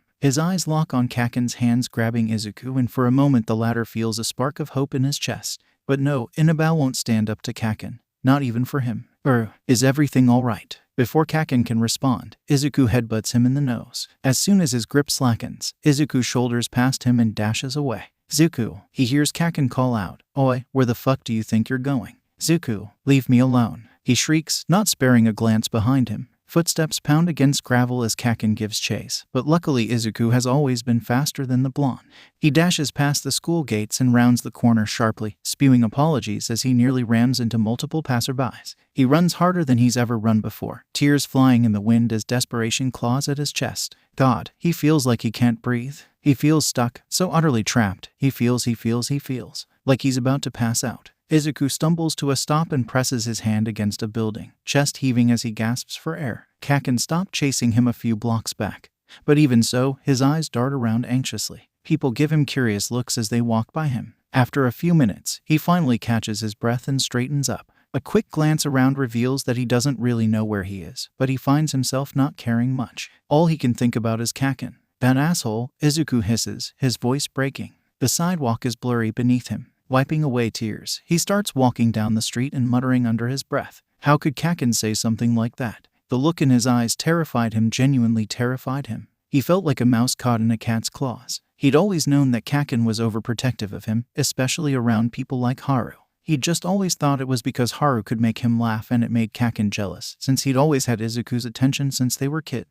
But no, now Kacchan is being downright possessive. Like anyone who could take Izuku's attention away from him as some sort of challenger or threat to him. Izuku sniffles and wipes his nose, recalling Kacchan's words on the day his quirk manifested. It was after Auntie Mitsuki had teased her son that he'd better keep Izuku close or another hero would snatch him up because healers are in such high demand. What the hell? No way. If you're gonna be anyone's healer, you're gonna be mine. Then when they were discussing Izuku's safety later, I'll beat up any fucker who tries to take him. Then at school, and guess what? When I'm a hero, Zuku's gonna be my healer. Mine, Izuku grumbles under his breath. He'd never realized how much the word bothered him until now. I'm not yours, you jerk. He scowls. I'm my own freaking person. You can't just hog me to yourself. It's like all this time he's always done what Kacchan wanted. Like he's just a piece in Kacchan's master plan for his life and he's just expected to go along with it. Like it doesn't even matter what he wants. Maybe he doesn't want to join his hero agency when he gets older. Maybe he wants to be like Recovery Girl and go around the world helping where he's needed. Or maybe he just wants to have the freedom to figure it out because God forbid he doesn't know exactly how his life is going to pan out at 14 years old. He just wants to do things and make decisions without Kacchan hanging over his shoulder. And fuck, he forced him to use his quirk. It was like Furuya and Akamine all over again. He startles out of his thoughts when he bumps into someone. Oh, sorry, sir. He apologizes, jumping back. Thankfully, the man waves him off. Don't worry about it, kid, he says. You seeing this? He jerks his chin forward and Izuku follows his gaze. There's a few TVs in a shop window all simultaneously playing the news, which is broadcasting a villain fight. It looks like some sort of sludge monster is rampaging in the Tatooine shopping district only a few blocks away. Izuku perks up when he sees the hero Death Arms arrive on scene and quickly takes one of his hero journals to write notes in, pushing his anger out of his mind for the moment. The man beside him gives him an amused glance and asks, "Are you a fanboy?" "Oh." Izuku startles, then shrinks in on himself sheepishly. I guess so. I just really like analyzing quirks and stuff." He trails off awkwardly, not quite knowing the proper response. Normally Kacchan would have saved him from answering by either doing it for him or snapping at the stranger to mind his own business. Thankfully, the man just smiles. "No need to be ashamed," he says. "There are plenty of worse hobbies to have. Oh, would you look at that?" Izuku looks back at the screen in time to see the villain swatting Death Arms away before attacking his sidekicks. It seems that the sludge villain has taken a woman with a fire quirk hostage and is somehow utilizing her quirk to wreak havoc. Other heroes show up, but it's clear their own powers aren't suited to deal with this situation. Izuku feels bad, both for the woman and the heroes. He knows how awful it is to feel like you're powerless in a certain situation. The struggle goes on for a lot longer than he would have thought it would. The heroes dodge attacks but make no attempt to go on the offense. The woman is unconscious now, hanging limply in the villain's grasp as it continues to use her quirk. It's a rather ugly situation to watch, and the man next to Izuku expresses his disappointment in the heroes. Izuku wants to say something in their defense, but before he can, a flash of white darts into attack. A moment later he realizes that it's All Might, seemingly in his civilian clothes. The sludge villain grabs onto the number one hero with its sticky tendrils, but, unlike Death Arms, he's able to pull himself free. Then, he grabs the woman with one hand and with the other he blasts the villain away with a Detroit smash. Izuku's jaw drops in awe and people around him stop too, looking up at the sky where a large wind tornado spirals upward. A few moments later it dissipates, followed by dark clouds rolling in and drizzling rain.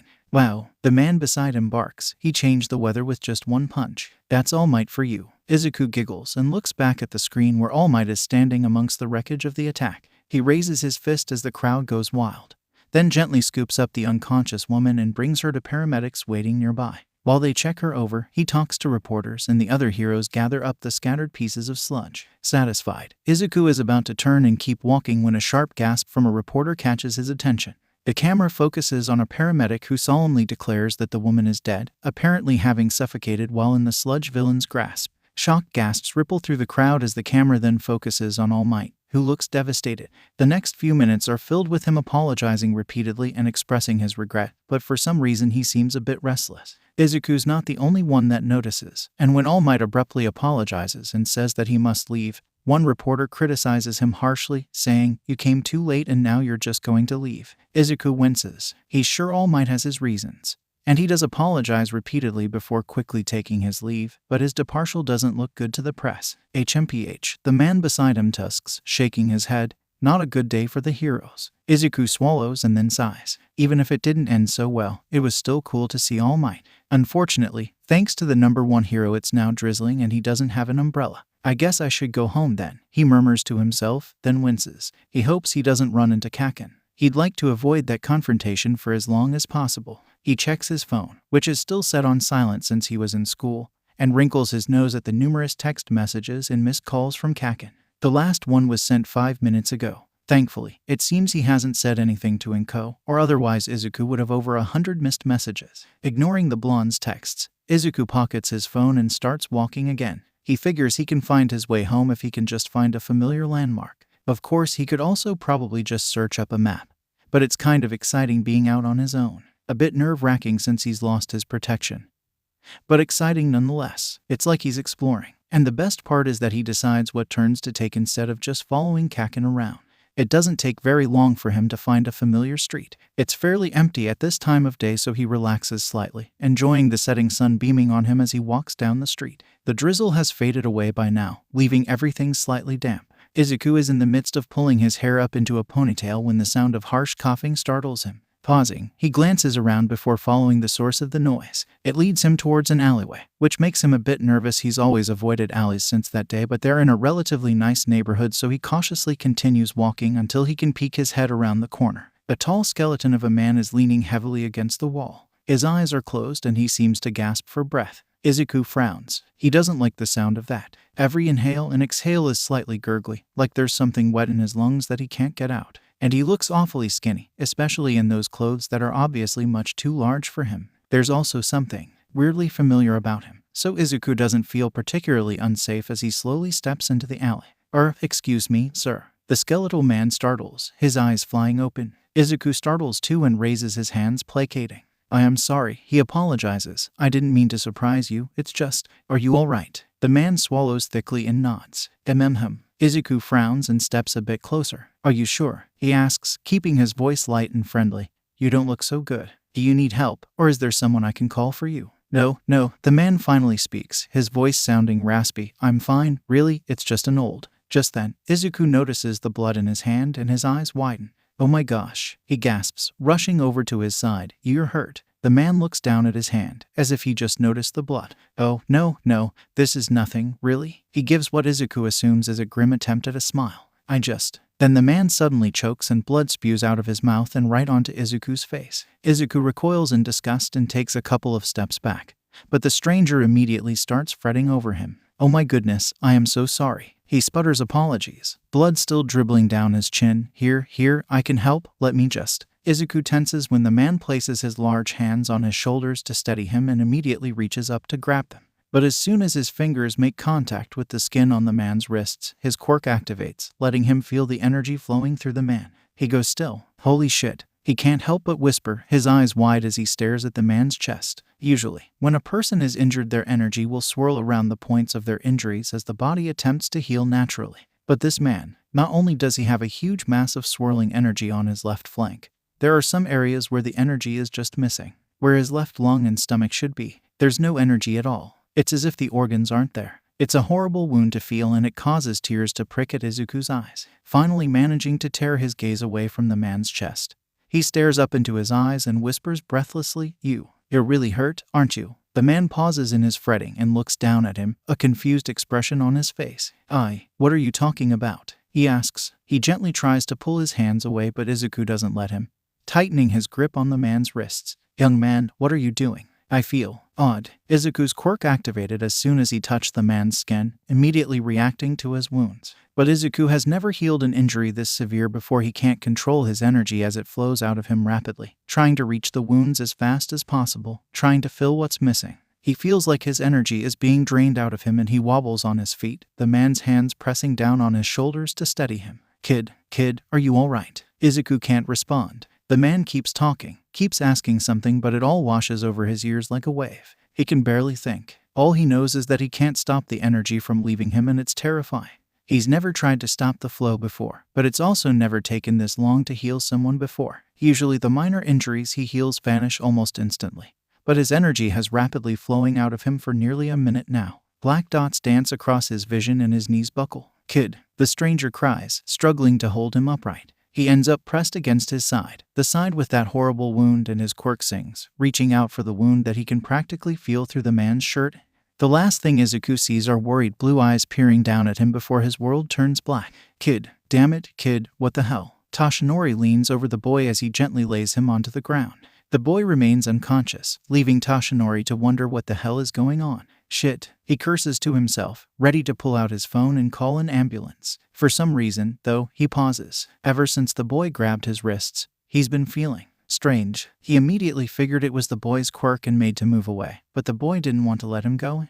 Well, whatever he was doing, it didn't feel bad. Gran Torino would probably scold him and say something about quirks being deceiving, but the kid didn't seem like the type to have malicious intentions. If anything, it looked like he activated his quirk by accident. Either way, Toshinori let the curious warm feeling flow into him, and now he feels energized, which is strange because only a minute ago he felt like he was about to cough up his only lung.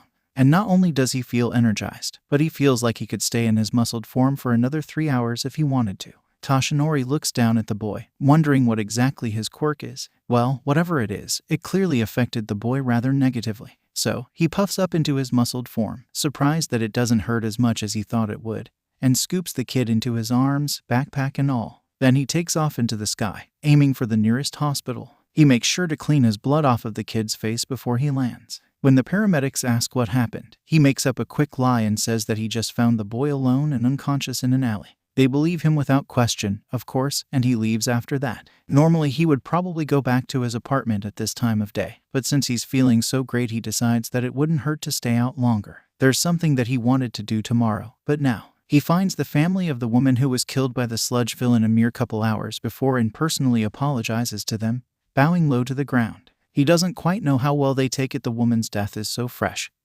and there's a good chance they blame him for it, because he sure does, but in the end they thank him, especially when he insists on paying for her funeral. After getting their information and sending it over to his agency, he gives his condolences once more before leaving. It's a pity he wasn't able to reach the woman in time to save her. He'd felt like such an idiot when he realized that the bottle he'd trapped the sludge villain in earlier had fallen out of his pocket while jumping through the sky. Then he'd ended up wasting even more of his precious time searching for the villain again.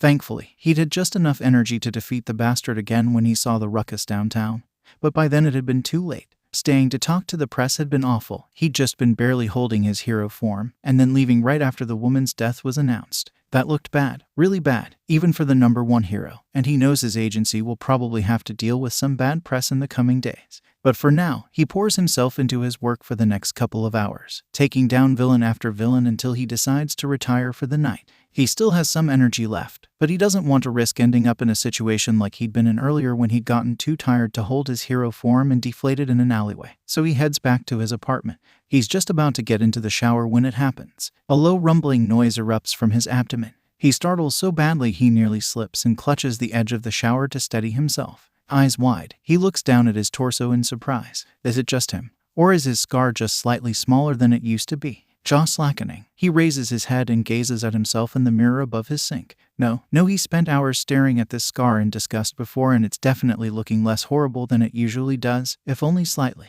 The low rumbling sound returns, and with it a stab of pain. Toshinori chokes. The feeling is so alien and yet so familiar, but he hasn't felt it in 5 years. There's no way he could possibly. No, there's no way. What happened? What? The boy. As soon as his eyes widen in realization, his stomach growls again. His stomach. The one that he lost to all for one 5 years ago. The one that most certainly wasn't there this morning. Completely forgetting about the shower, Toshinori scrambles for his phone and dials a number. Come on, Chiyo-san. We need to talk. Izuku wakes up in complete darkness. His brain feels light and foggy, and it takes him a few moments to process that he is, in fact, awake. When it finally registers, he abruptly jolts into a sitting position and immediately regrets it when a wave of nausea makes his stomach roll. Struggling not to gag, he lets out a small groan, the sound thin and miserable coming from his incredibly dry throat. He swallows thickly and glances around, spotting a glass of water sitting on an unfamiliar nightstand next to his unfamiliar bed. When he moves to reach for it, the world seems to shift beneath him and the nausea returns with a vengeance as he's slammed with a wave of dizziness. Choking back a whine, he manages to wrap his trembling fingers around the glass and brings it back towards himself, not without spilling some water on the sheets. He hastily gulps it down until his stomach churns with dissatisfaction, then shakily wipes his mouth and glances around again. It looks like he's in some sort of hospital room. His mother is fast asleep in a chair next to his bed, and there's a needle in his forearm connected to an IV. As his eyes land on her, his vision swims and he lets his body lean back against his pillows, wishing for the dreadful wave of dizziness to stop. What the hell is going on? He's never felt so nauseous and lightheaded before in his life. What happened to him? A flash of blonde, a horrible empty chasm of energy, his quirk flowing, his quirk singing. Oh, Izuku blanks. That man. He remembers the skeletal man from earlier. How he tried to heal that horrible wound of his. How his quirk wouldn't turn off. He must have drained his own energy so much that he passed out. That would explain why he's currently in a hospital. The man probably called an ambulance. He relaxes slightly. That man had been strange, and his injury was even stranger. He wonders how he got so hurt in the first place. If he didn't know any better, he would have thought the man had been missing a couple of organs. What with the way his energy has been absent in some places. Even though he passed out, Izuku hopes he managed to heal him at least a little bit. Coughing up blood must not be fun. His hand trembles violently when he moves to set the now empty glass back on the nightstand. But he somehow manages to do it quietly. He also spots his phone next to a digital clock that says 3 a.m. Grabbing it, he turns it on and, after grimacing against the harsh light that makes his head spin even worse for a solid minute, checks to see what he missed. The first thing he notices is the date. At first, he thinks it must be wrong, but then he sees all the texts from Kacchan he ignored after he ran away, and they're all from 2 days ago. He's been unconscious for 2 days. Shocked, his head whips towards his mother, an action he regrets as it triggers both dizziness and nausea to Rebound, who is still fast asleep. He can't see very well in the low light, but he can tell that she's looking a lot more ragged and exhausted than she usually does. Guilt stabs at his heart. It feels like all he does is worry her. Sighing, he averts his eyes and sinks back into his pillows. It's probably best to let her get as much sleep as she can. He doesn't feel so bad if he doesn't move around too much, so he turns back to his phone. Still ignoring Kacchan's texts, he instead checks his social media feed. He follows plenty of All Might fan accounts, and most of them are still talking about the sludge villain incident from earlier. Apparently, All Might paid a visit to the deceased woman's family later that day and personally apologized. Izuku smiles a bit, continuing to scroll. Another post catches his attention. This time from one of the All Might spotting accounts he follows. He clicks on it and his eyes widen into saucers. Only half an hour after the sludge incident, All Might was spotted carrying a young teenage boy into a hospital. And that boy is him. He stares at the picture in shock. It's angled so his face isn't quite visible, but there's no doubt about it. That's his hair, that's his clothes, that's his backpack. Holy shit. All Might took him to the hospital. The #1 hero saved him. Heart leaping into his throat, he struggles not to squeal out loud and wake up his mother. This is so crazy. He met his hero. Well, sort of damn, he wishes he had been conscious. In the back of his mind, he wonders why the skeletal man didn't just call an ambulance for him. He figures that All Might must have come across them right after he passed out. But something about that doesn't sit right. He looks down at the picture again, noticing that All Might was still wearing the same clothes from the sludge incident.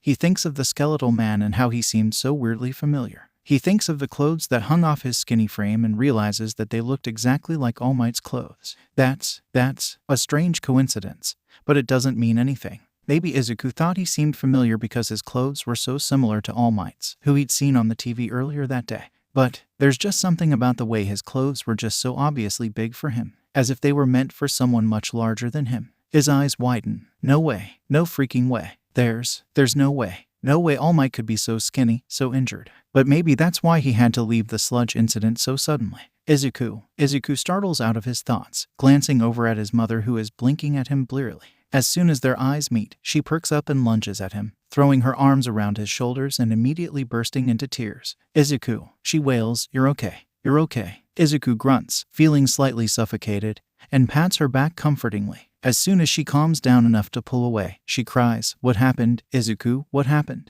"Huh?" He tilts his head, bewildered. "I could ask you the same thing." "Oh," she gasps, straightening up. "Oh, right, of course. This must be very confusing for you." She lets out a wet giggle, although Izuku isn't really sure why, and wipes her own tears away. "You passed out from Quirk exhaustion, sweetie. The doctors said your vitals were low, so your body went into a comatose state in order to regain your strength. And guess what? They said that All Might was the one to bring you in. Apparently he found you alone and unconscious in an alley, so he brought you to the hospital." Izuku's eyes widen for an entirely different reason, but Inkomus reads his reaction and giggles. "I know, right? I was surprised too. I guess I'll have to join one of your All Might fan clubs after this." Inko continues to ramble on about what he's missed over the past couple of days. But Izuku isn't paying attention. He's too busy freaking out as his mind makes connections against his will. All Might found him alone. Alone, as in, without the skeletal man that he used his quirk on. He briefly wonders if the skeletal man perhaps just left him there and ran off after he passed out. But for some reason Izuku doesn't think he'd be the type of person to do that, even though he hardly knows him. But if that man was All Might, then he would have just taken Izuku to the hospital himself. It's really too much for his mind to handle right now. He doesn't even know what he'd do if he found out this is true, that All Might really is like that. Even though he's awake now, he's still extremely tired and nauseous, and his mind is so boggled and confused that he decides to just forget about it for now. "Izuku." The boy looks up at his mother as she asks, "What we don't know is what made you lose so much energy in the first place." She looks so nervous, and Izuku knows he can't tell her about the not All Might man that he met, so instead he just quickly comes up with a lie. He stammers. I came across a dog that had been hit by a car and I tried to heal him with my quirk. But, it was really hurt and I guess I used too much energy. I tried to stop when I felt like I was going to pass out, but for some reason I couldn't make my quirk stop. I couldn't even move. It was weird." He finishes lamely and winces. Well, at least the last part isn't a lie. He's still pretty disturbed about that too, but he'll think about it later when the more pressing matters are settled. Inko relaxes in her chair and smiles, reaching out to hold onto his hand. "That's good," she sighs, then corrects herself. "I mean, not good. You definitely should never try something like that again, but I'm just glad it was something that you did and not the fault of some villain." Izuku blinks and shakes his head rapidly, then regrets it when a wave of dizziness hits him. No, it was just me, he says, but has to pause and press a hand to his head when the dizziness lasts a few seconds. Inko frowns. Izuku, sweetie, are you okay? Yeah, he replies. I just got a little lightheaded. When she continues to look worried, he decides to change the subject. So, what did you do while I was asleep? Oh, Mitsuki-san and Masaru-san have been keeping me company for the past couple of days. So has Katsuki-kun. She trails off in Izuku's eyes. He said that you ran off after you two got into an argument. And that's why you were alone when you overused your quirk. Izuku nods once, not saying anything. Inko is obviously curious and gazes at him expectantly. When he still remains silent, she adds, he didn't really tell us what the fight was about. He just said that you got upset. Izuku shrinks under his mother's gaze as she continues to gaze at him, waiting patiently. Eventually, he looks down at his sheets and mumbles, he was being a jerk. Inko waits for more, but that's all he's going to say. He's still pissed at Kacchan, but he knows that if he tells Inko about it, then she'll just give him a lecture about why he should forgive him. He's not going to forgive him that easily. Not this time. Thankfully, after a few moments of silence, Inko just sighs and leans back into her chair. You look tired, honey, she says, get some more sleep. We'll talk in the morning. She curls back up into her chair and Izuku reluctantly sinks into his pillows once more. He's grateful that she's not pressuring him to talk about it. And even with his mind still whirling from everything that happened the fight, the not all might, the quirk exhaustion, he still finds himself falling asleep within minutes after his head hits the pillows. When he wakes up again, it's light outside. A quick glance at the clock tells him it's 8 a.m. and his mother is already up and about. She goes to call a doctor as soon as he wakes up and they check him over fairly quickly, taking his vitals while telling him how his quirk exhaustion affected him. He still feels terribly weak, although the nap did help a bit, so they want to monitor him for the rest of the day just to be safe, but they expect that he'll be able to go home by dusk. He's in the middle of eating an extremely healthy breakfast when the Bakugas burst into his room. Izuku, Auntie Mitsuki cries, and the next thing he knows he's being squeezed tightly by the woman. Damn it, kid, you scared the shit out of us. Sorry, he squeaks, squirming in discomfort. Uncle Masaru gently pulls his wife away before expressing his relief to Izuku in a much more mellow manner. Izuku smiles and they chat with him and Inko for a bit, mostly about Izuku's condition and what this will mean for the future. Meanwhile, Izuku pointedly ignores glancing over at Kacchan, who remains by the doorway, sulking with his hands shoved unnecessarily deep into his pockets. Izuku can see that his nose is clearly bruised from when he headbutted him, but he doesn't feel bad about it in the slightest. Uncle Masaru, of course, is the first to notice the tension between them and mutters something to his wife. Auntie Mitsuki immediately straightens up and grabs Kacchan by the arm, dragging him fully into the room while he shrieks indignantly. I don't know what the fuck you did to piss off Izuku enough to make him run away, but you're gonna fucking fix it right now. Auntie Mitsuki shoves Kacchan towards Izuku and he just barely catches himself on the railing beside his bed. Talk about it, dumbass, she snaps as she proceeds to usher Uncle Masaru and Inko out of the room. And if I hear you fucking yelling, I'm gonna come in here and kick your ass. The door slams shut with a loud bang, leaving the two boys alone. Kacchan grimaces and glances at Izuku, but the latter is stubbornly avoiding his gaze. He simply turns his head the other way and closes his eyes. There's no way in hell that he's going to be the first to apologize. Not this time. Not when it's obviously Kacchan's fault for being such a jerk. However, it seems that Kacchan doesn't want to be the first to speak either. He just grits his teeth and glares at the ground, silently seething. Neither of them make a sound for nearly 2 minutes. As the silence continues, Izuku feels his irritation grow and grow. Well, since Kacchan clearly doesn't plan on saying anything for once in his life, then Izuku's sure as hell going to make sure what he has to say is heard. I'm gonna go first. He bites out and Kacchan's head snaps up. And you're going to freaking listen. You're not going to interrupt me or talk over me or anything, none of that crap. All right. Kacchan stares at him, then clenches his jaw and glances away in response. Good, Izuku says. He takes a deep breath before he starts. I didn't like all that shit that you said about me. How you think I'm just some guy with a healing quirk and that I need to learn my place. Kacchan's gaze is on him again and Izuku glares at him. You don't get to decide what my place is, Kacchan. I'm my own person. And I'm going to decide what my place is. I'm going to be more than just a guy with a healing quirk. And I'm going to be more than just your healer. I don't care if that pisses you off. We've always ever done things your way, you know. Ever since my quirk manifested, it's like you've already decided everything for me. You've decided that I'm going to work in your hero agency, that I'm going to be your healer, and you think that you can just decide when I can and can't use my quirk. My own damn quirk. His voice starts to rise with his anger, so he stops and takes another deep breath. When he speaks again, his voice is calm but no less firm. Have you ever considered what I wanted? Because I've never even thought I could consider that until now. I've been so wrapped up just being a little piece in your master plan for your own life that I never considered that I could want something different.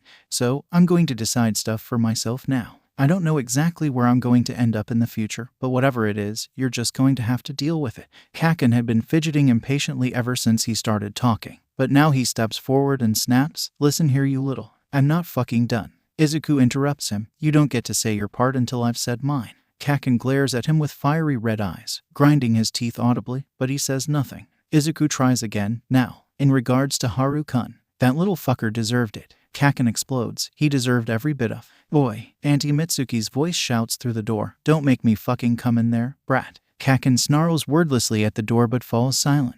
Izuku immediately continues. "He did not deserve to be treated that way," he says firmly, "especially not by someone who's aiming to be a hero." Kacchan flinches ever so slightly. "How do you think things will go in UA, Kacchan? You think they'll just let shit like that fly? Heroes aren't supposed to want to hurt people, Kacchan. And damn it, I'm allowed to have friends other than you. Haru-kun is nice to me and makes me laugh and smile. If you really cared about me, you would be happy about that. But no, you just get jealous because God forbid you don't get to hog me to yourself. And it's not just him. Ever since junior high started, you've just been downright mean to people and I don't get it. Does it make you feel better to push other people down? Does it make you feel big and strong when you beat them up? Well, let me tell you something, Kacchan, all it does is make you look pathetic. And I meant what I said back there, too. I will never stay by your side if all you do is hurt people." Kacchan stares at him with wide eyes, his mouth opening and closing repeatedly. After a few moments of him struggling uselessly to find his words, he grits his teeth and glares. "So, what are you fucking saying then?" He growls. "You. What? You don't want to be friends anymore? Is that it?" Izuku groans. "No, Kacchan, he sighs heavily and rubs his face tiredly. "I just need some space. You're just so controlling, Kacchan, and possessive. And what we have isn't healthy. We're never going to grow if we're attached to the hip all the time. I want to be able to figure things out by myself and figure out what I want to do with my life without having to work our friendship into my plans as well. If we're true friends, then we won't even have to work to stay in each other's lives. We'll just naturally always be there for each other. We need some space, Kacchan." Kacchan is quiet for a long time after that. He opens his mouth, looking like he wants to go on a rant of his own, but then he closes it. He glares at Izuku for a while, then at the ground. His fists clench and unclench repeatedly as he thinks, displaying his anger. Finally, he tosses his head and scoffs. "Whatever." Izuku must look disappointed, because he adds, "Yeah, whatever. I still gotta walk you to school and shit, but whatever, you follow around whoever the fuck you want to when we're in school. See if I care." He swallows, scowling as he shoves his hands back into his pockets. "And I'll stop beating people up. For you," he grumbles. "It's not enough." "No, not for me," Izuku presses. "I want you to stop hurting people because you know it's wrong." Kacchan rolls his eyes and huffs. "Sure, whatever. The kids at school are weak-ass losers anyway. It's not perfect." It wasn't even an apology, really. Izuku still has a bad taste in his mouth when Kacchan leaves the room, but it's something. The beginnings of progress. Now Izuku just has to wait and see if Kacchan will keep his word. And if he does, well, they'll go from there. Shoulders feeling slightly lighter, Izuku spends the rest of the morning in bed. A doctor comes in later to check on him and has him walk around a bit to see if he's steady. Despite the lightheadedness and nausea returning with the movement, he somehow is able to walk on his own. But his legs tremble with the effort and he ends up leaning against the wall for support after just a minute. His mother, of course, is extremely concerned, but the doctor says his body is still trying to rebuild its energy after it was depleted so suddenly and to expect some weakness for the next few days. He's having lunch when he's told that some people are here to see him. He sighs, glancing down at his half-eaten sandwich. What's with people interrupting him when he eats? First the Bakugas and now, wait, who's here? Inko frowns and glances at him questioningly. But he shrugs, just as clueless as she is. His mother gets up and goes to speak with the doctor in hushed voices. Izuku can't hear what they're saying, but he tenses up when Inko gasps. She nods frantically and goes to stand beside Izuku while the doctor goes to open the door. "Mom, what's going?" Izuku's jaw drops when the door swings open and Recovery Girl walks into his room. Like, the Recovery Girl. She's in his room. He's in the same room as Recovery Girl. He doesn't think he can get any more surprised, but then Not All Might walks in right after her. His eyes must be as wide as dinner plates and he must be catching flies with how low his jaw is hanging. But he can't bring himself to react in any other way aside from utter shock. Recovery Girl smiles at him and he nearly dies. As she moves to sit on a chair next to his bed, she greets, "Hello, Midoriya-kun." Izuku lets out a strangled noise. She knows his name. The healer chuckles at his reaction and it's enough to make him snap his jaw closed. He blushes furiously and stammers out in a high-pitched voice, hello. Recovery Girl. You recovery girl. Hi. This time when she laughs, so does not All Might. Izuku turns to him apprehensively. If he's here, then that must mean something, right? Why would a random stranger come to see him unless he was? But could he really be All Might? Could the number one hero really be this scrawny? Izuku is dying to ask a million questions like who are you and what the hell is going on? Not All Might is watching him intently, as if he's trying to read his thoughts. Izuku gulps and glances back at Recovery Girl, who he now notices is watching him just as intently as Not All Might. He doesn't know what to say. Thank you for showing us the way, Sugawara-san, Recovery Girl says. It takes Izuku a moment to realize she's talking to his doctor. Do you mind if I talk to Midoriya-kun privately for a moment? The doctor nods and quickly leaves. It isn't until Recovery Girl turns to Inko expectantly that she realizes she means her too. Oh, Inko jumps in surprise. Are you sure? She glances between her son and the two adults nervously, her gaze lingering on Not All Might. Obviously, she isn't too keen on leaving her only son with strangers. Mom, Izuku stresses, come on, it's Recovery Girl. He emphasizes her name as if just that will convince his mother that she's trustworthy. It's enough for Inko. Right, of course. Inko hurriedly gathers her coat and purse and steps out of the room. My apologies. Take as much time as you need. The door shuts behind her and Izuku turns to the two adults. Not All Might opens his mouth to speak, but before he can, Izuku's restraint breaks. Are you All Might? He blurts out. The man blinks in surprise. Slapping his hands over his mouth, Izuku mentally curses himself before stammering, I'm sorry. It's such a weird and random question, but when I thought about it, it made sense because your clothes were the same as his when he was fighting the sludge villain and when he brought me to the hospital, but they said he found me alone, but you were there. Young Midoriya. And I thought maybe you ditched me, but then I kept thinking and wondering about your injury and how All Might had to leave so suddenly when he fought the slime villain. Young Midoriya. But it's crazy, right? I mean, there's no way All Might can look like you, not that you look bad or anything, but you just look very different.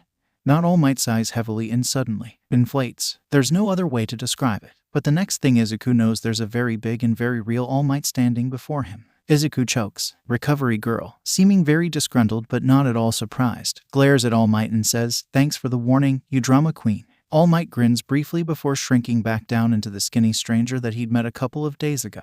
Well, he shrugs sheepishly, sitting down into another chair with a huff. He basically figured it out anyway. To Izuku, he asks, you're a clever one, aren't you? The noises that are coming out of Izuku's mouth don't even sound human anymore. This can't be real. There's no way that All Might is in his room right now, in this form. Even though Izuku was thinking about it, he didn't really expect his theory to ever be confirmed.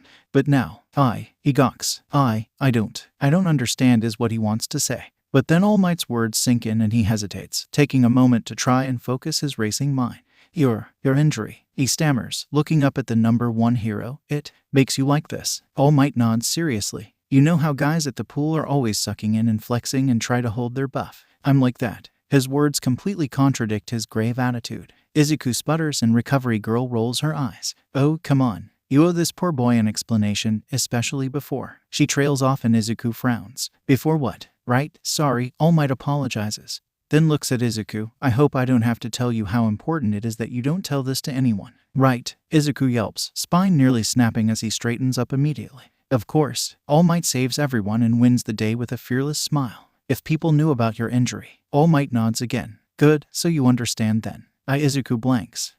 Not really. He's completely unprepared for the gruesome injury the number one hero reveals when he lifts up his shirt. It's an ugly, gnarled scar that spreads all across his left torso, and Izuku instantly knows that this is the injury he felt when he used his quirk on the man. I got this from an enemy's attack 5 years ago. All Might explains with a grimace, believe it or not, before I met you it looked a lot worse. Worse? Izuku squeaks in disbelief. It already looks so horrible. Half of my respiratory organs were destroyed. All Might goes on, and I lost my whole stomach. I've become emaciated from repeated surgeries and the after effects. That's terrible, Izuku whispers. As All Might lowers his shirt, he asks, you said 5 years ago. So was it your fight with Toxic Chainsaw? You know your stuff, kid. Izuku blushes. But no, a punk like that couldn't defeat me. I asked that this fight not be made public to the world.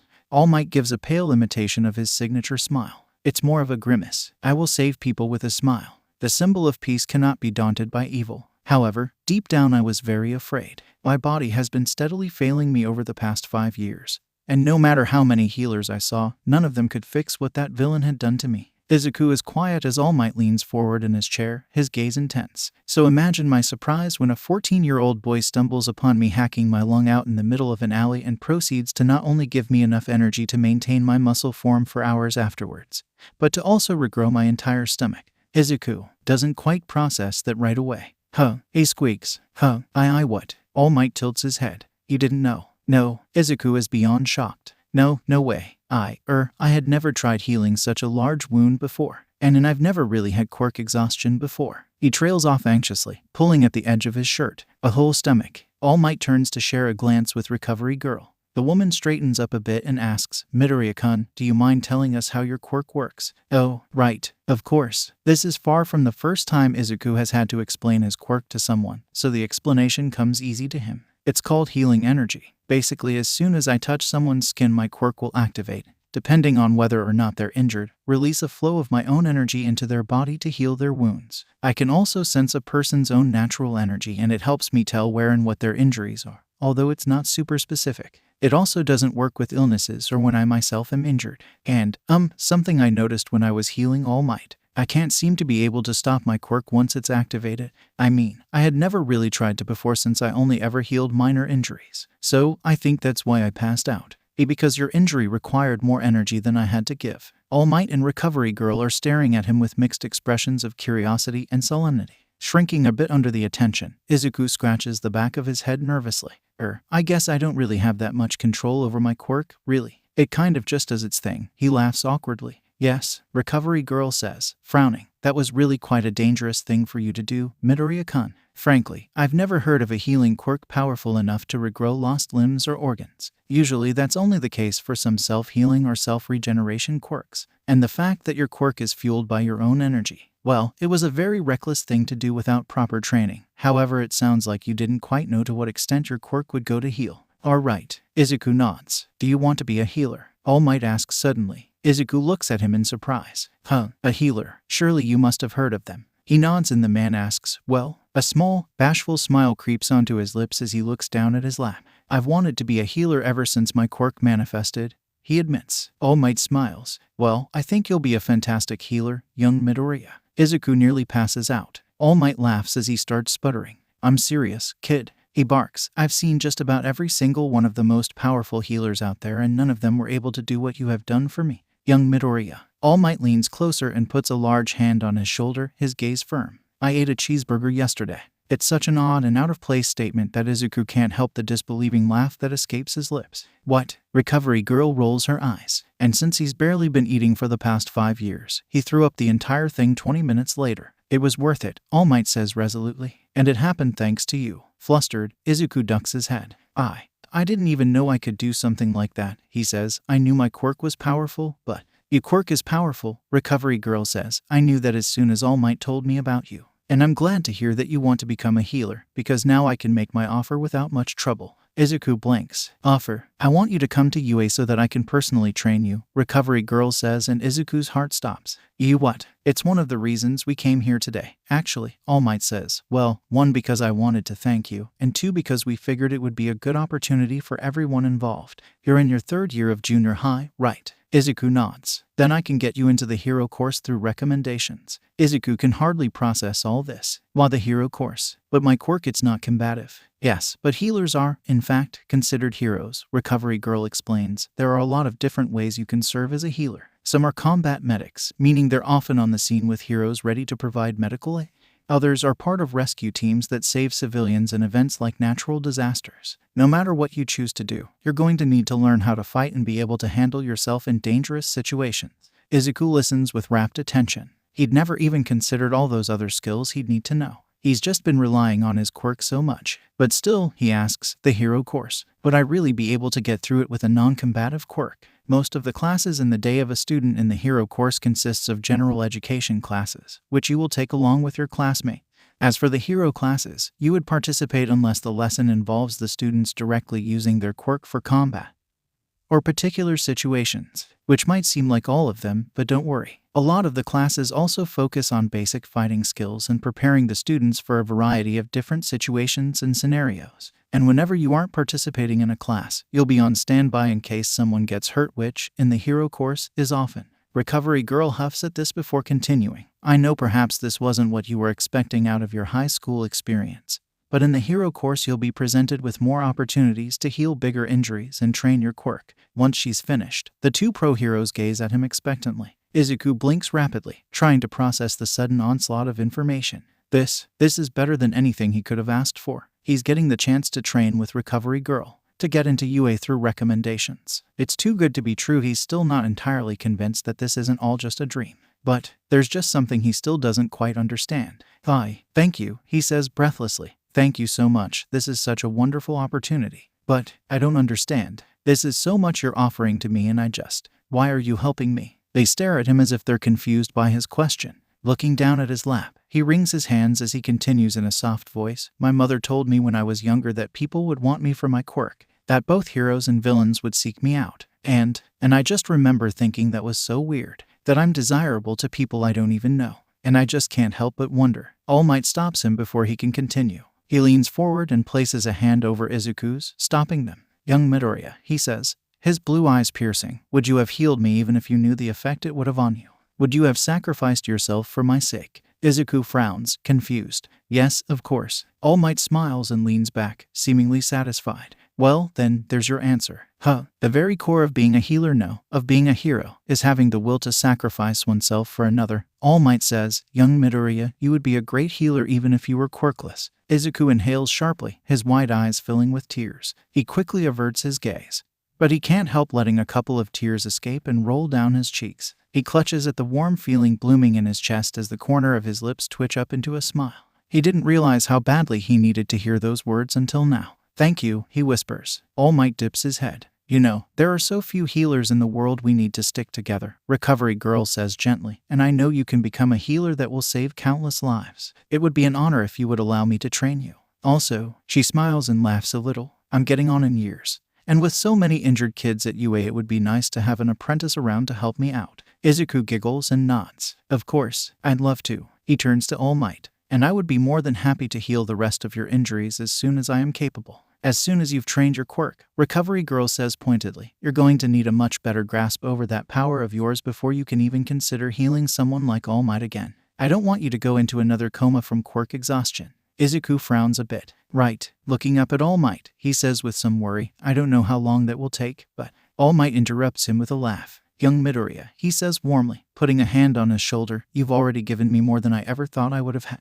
Don't worry, I can wait. I'll be more than content to watch you grow into a fine young healer. Smiling, Izuku glances between the two before taking a deep breath. No turning back now. I accept.